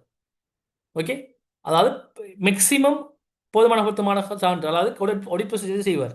அதில் என்ன செய்ய மாட்டாங்க, செய்ய மாட்டாங்க. இங்க என்ன செய்ய மாட்டாங்க, நியாயமான உறுதிப்படுத்த அனைத்து சூழ்நிலைகளையும் என்ன செய்யும், இது அந்த அளவுகோல் சப்ஜெக்ட் மேட்டர் என்ன செய்யும், எல்லா லெவலையும் அந்த சப்ஜெக்ட் மேட்டர் என்ன செய்யும், subject matter sorry suitable criteria பாருங்க, அனைத்து முக்கியமான அம்சங்களிலும் அளவுகோல்களுடன் பொருந்துகின்றது. சப்ஜெக்ட் மேட்டரோட சூட்டபிள் கிரைட்டீரியோட என்ன செய்யும், சப்ஜெக்ட் மேட்டர் பொருந்துமா, சூழ்நிலைகளுக்கு மட்டுமே பொருந்தும். வரையறுக்கப்பட்ட உறுதி வரைங்கிறது என்ன, அந்த சிச்சுவேஷனுக்கு மட்டும் தான் அந்த சூட்டபிள் கிரைட்டீரியாங்கிறது பொருந்தும். சந்தர்ப்பம் மாறிச்சுண்டா அந்த சூட்டபிள் கிரைட்டீரியா மாறிடும். ஓகே, நேர்மறையான கருத்து எதிர்மறையான கருத்து. நேர்மறையான கருத்து என்னமான், ஓகே, இந்த நிதிக்கூற்று உண்மைத்தன்மையாக காணப்படும் என்று நாங்கள் நம்புகின்றோம் என்று சொல்லுவார். எதிர்மறைன்னு சொன்னா எங்களுடைய கவனத்திற்கு எந்த பிழையான கூற்றுகளும் வரவில்லை என்று அவன் எஸ்கேப் ஆகிற மாதிரி சொல்லுவான். அதே மாதிரி இந்த இந்த இந்த ஒப்பீனியன்ல நம்பகத்தன்மை உயர்நிலையில் இருக்கும், அங்க மிதமான நிலையில் இருக்கு. ஓகே, இதுதான் இதுக்கு இடையிலான வேறுபாடு. டியூட்லையும் போட்டிக்கிட்டேன், இதை ஸ்கிரீன்ஷாட் எடுத்துக்கொள்ளுங்களா, கட்டாயம் தான். ஓகே, இந்த ஆடிட் ப்ரொசீஜர்ஸ்ல சாரி இந்த கணக்காய்வு நடைமுறையில் 2 வகை சொல்லி தந்துட்டேன். எந்த சந்தர்ப்பங்கத்தில் இதை பயன்படுத்துவாங்க சார் என்ன சொன்னா பாருங்க, இந்த டீப் அதை நியாயமான உறுதிப்படுத்தல் இருக்கு இல்லையா, நீங்க கடல்ல ஆழத்துக்கு போகணும். கடல்ல ஆழத்துக்கு போகணும்னு சொன்னா ஆடிட் ப்ரொசீஜர் நிறைய செய்யணும். அப்ப அதுக்கான அதிக நேரம் தேவைப்படும், அதிக செலவு தேவைப்படும். என்ன டைம் உள்ளுக்க போறதுக்கு டைம் ஆகும், செலவு தேவை, ஆளாணி தேவை. ஓகே, பாருங்க, அது எந்த சந்தர்ப்பத்தில் முதலீட்டாளர்கள் மற்றும் பங்குதாரர்களுக்கு முழுமையான உறுதிப்பாடு மேக்சிமம் எங்களுக்கு தேவையான நாங்கள் என்ன செய்வோம், அதை யூஸ் பண்ணுவோம். நீ வரையறுக்கப்பட்ட உறுதிப்படுத்த எந்த டைம் யூஸ் பண்ணுவோம், என்ன விரைவாகவும் குயிக்காக ரிப்போர்ட் வரணும், செலவு குறை இருக்கணும், ஒட்டுமொத்த பார்வையில் எல்லாம் சரியாக உள்ளதா, மேலோட்டமா பார்த்து சொல்லுங்க என்று சொல்றதுக்கு நாங்க இந்த லிமிடெட் எஷூரன்ஸை பயன்படுத்தும். அந்த டைம்ல அதை மட்டும் போடும்.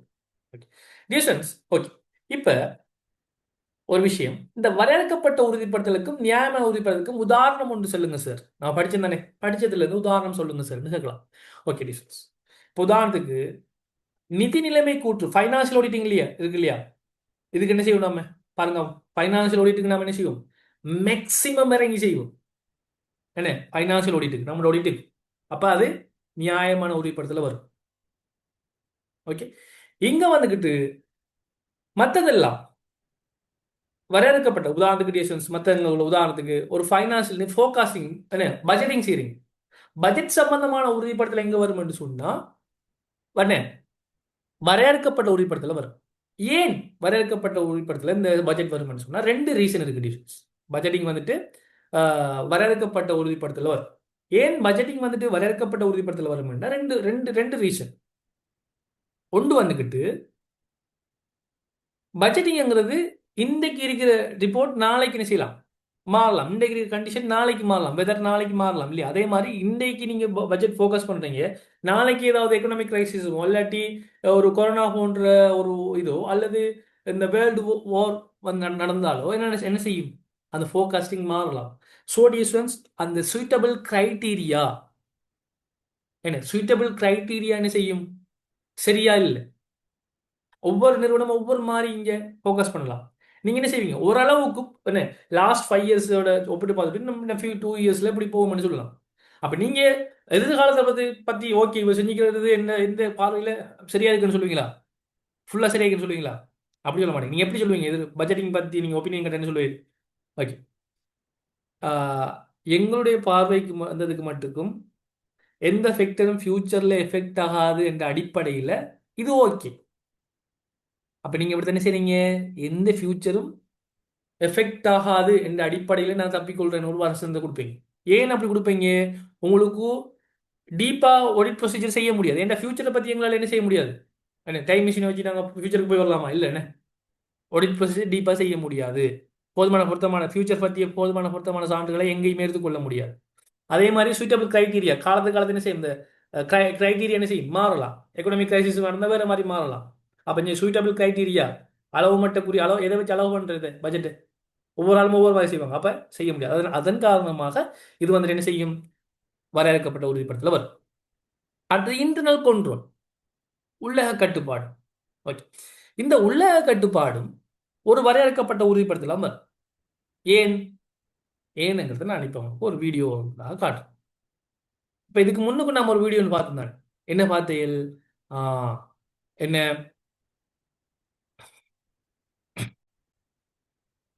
இதுக்கு முன்னுக்கு ஒரு வீடியோ பார்த்தோம். ஓகே, இப்போ என்ன திரும்பி அந்த வீடியோ பார்ப்போமா? இப்போ திரும்பி பாருங்களா? ஓகே, அப்போ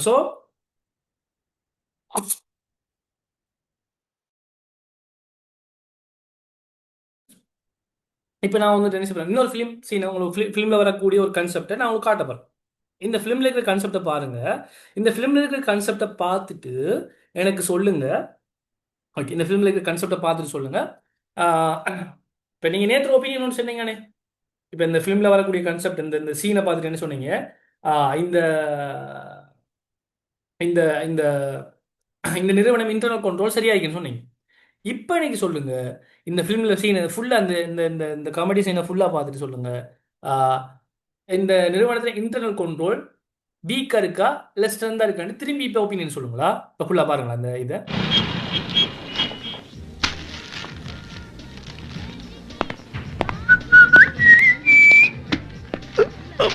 பெருசா இருக்கு, உள்ள போவாது. சைஸ் கரெக்டா இருக்கு. எக்ஸ்கியூஸ் மீ, பில் போடவா? ஒண்ணும் வாங்கல. Hi sweet. நில்லுங்க.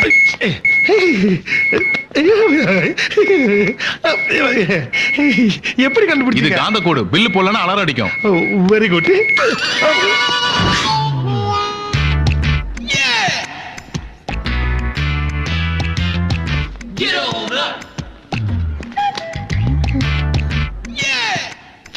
எதுக்காக இப்படி பண்றா?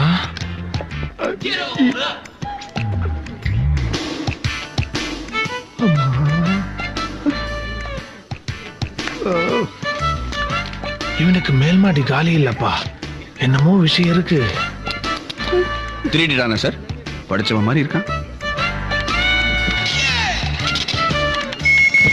மேடம் கொஞ்சம் வெயிட் பண்ணுங்க சார். இது என்னன்னு பாருங்க சார். போங்கம்மா.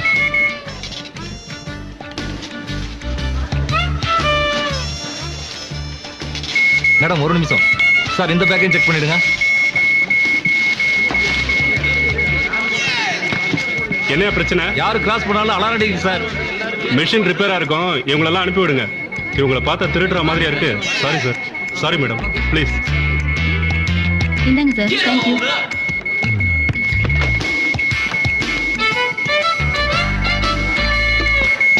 என்ன அது? மிஷின்ல ப்ராப்ளம், நீங்க போங்க சார். பார்த்து ரிப்பேர் பண்ணி வைங்க. இதான் சாகன் யாரும் திருட போறாங்க. சின்னசாமி, பெரியசாமி, முருகானந்தன், பாலானந்தன், பாலகிருஷ்ணன், யுவராஜ், மகேந்திரா, முருகா, குமார், சதீஷ் எல்லாரும் இங்க வாங்கடே.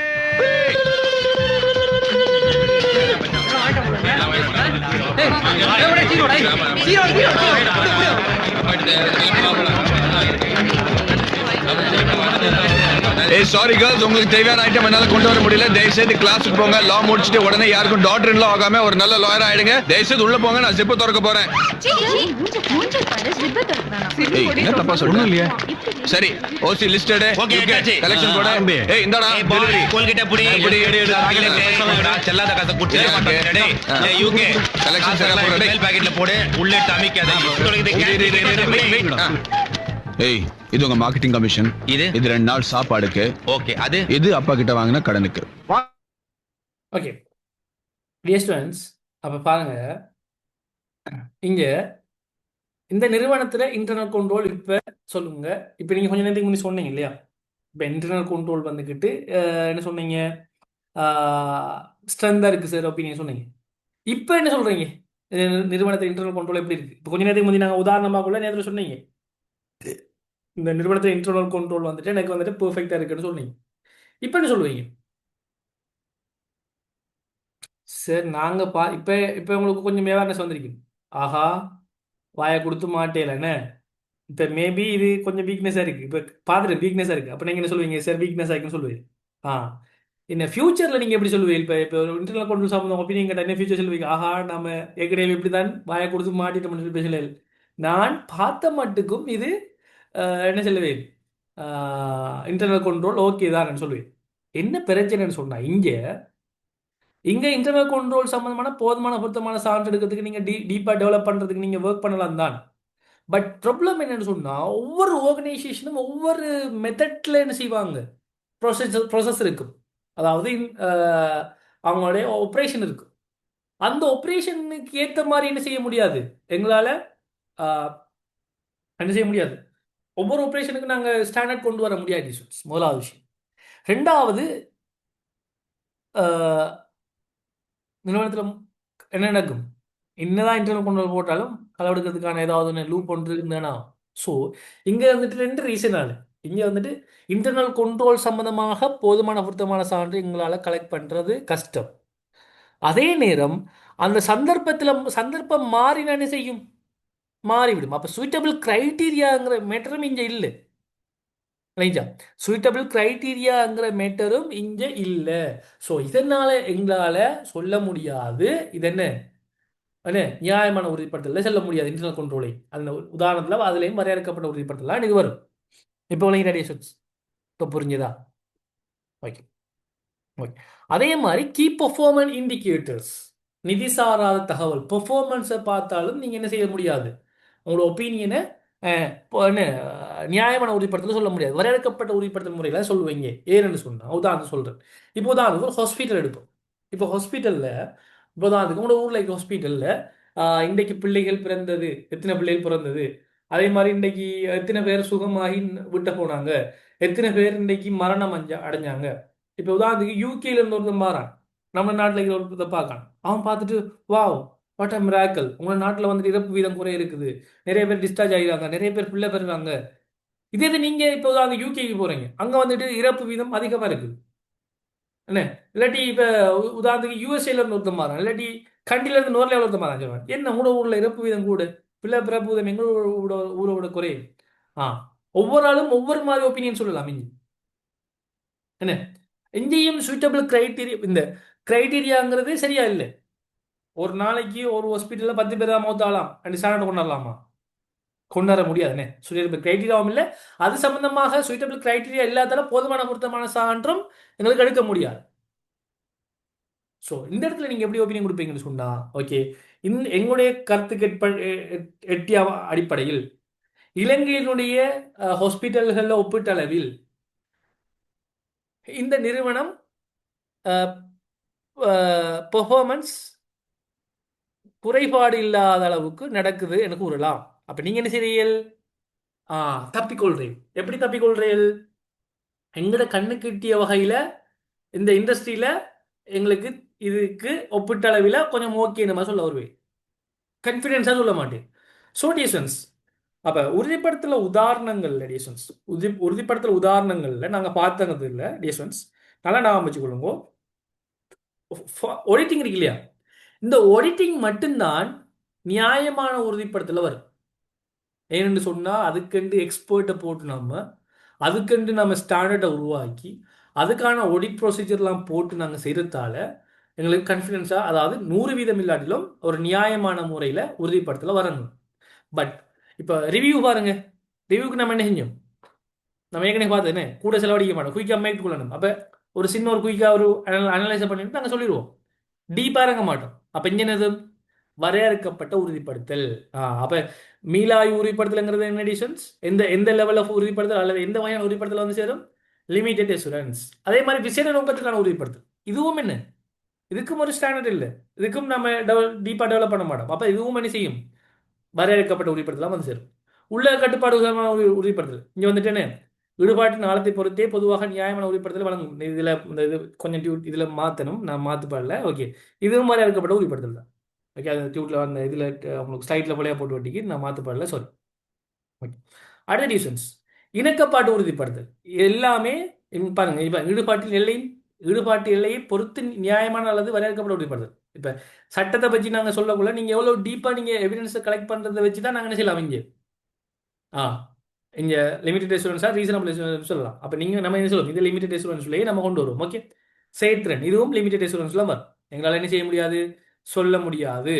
இது டியூட்டில் வேறு மாதிரி போடுறதுனால லிமிடெட் அசூரன்ஸ் ஒன்று நீங்கள் எழுதி கொடுங்க. சரியான? ஓகே. ஸோ இந்த இதில் கொஞ்சம் சின்ன சின்ன விஷயங்கள் இருக்கிறதுக்கு நியாயமான உறுதிப்படுத்தல் எங்கே மட்டும் சொல்லி பாருங்க. அப்போ நிதி கூட்டு மட்டும் மற்ற எல்லாம் என்ன இதில் வரும்? வரையறுக்கப்பட்ட உறுதிப்படுத்தலில் வரும்.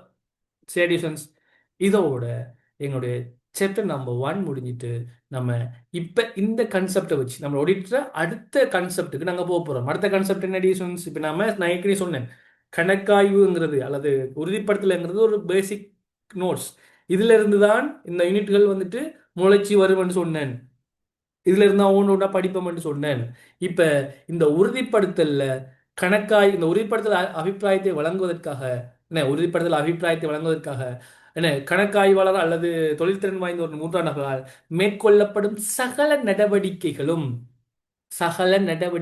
அதை நம்ம என்ன சொல்லுவோம்? Audit procedure. இதைத்தான் நம்ம அடுத்த யூனிட்டாக படிக்க போகிறோம். நம்ம அடுத்த யூனிட்ல நம்ம மீட் பண்ணுவோம்.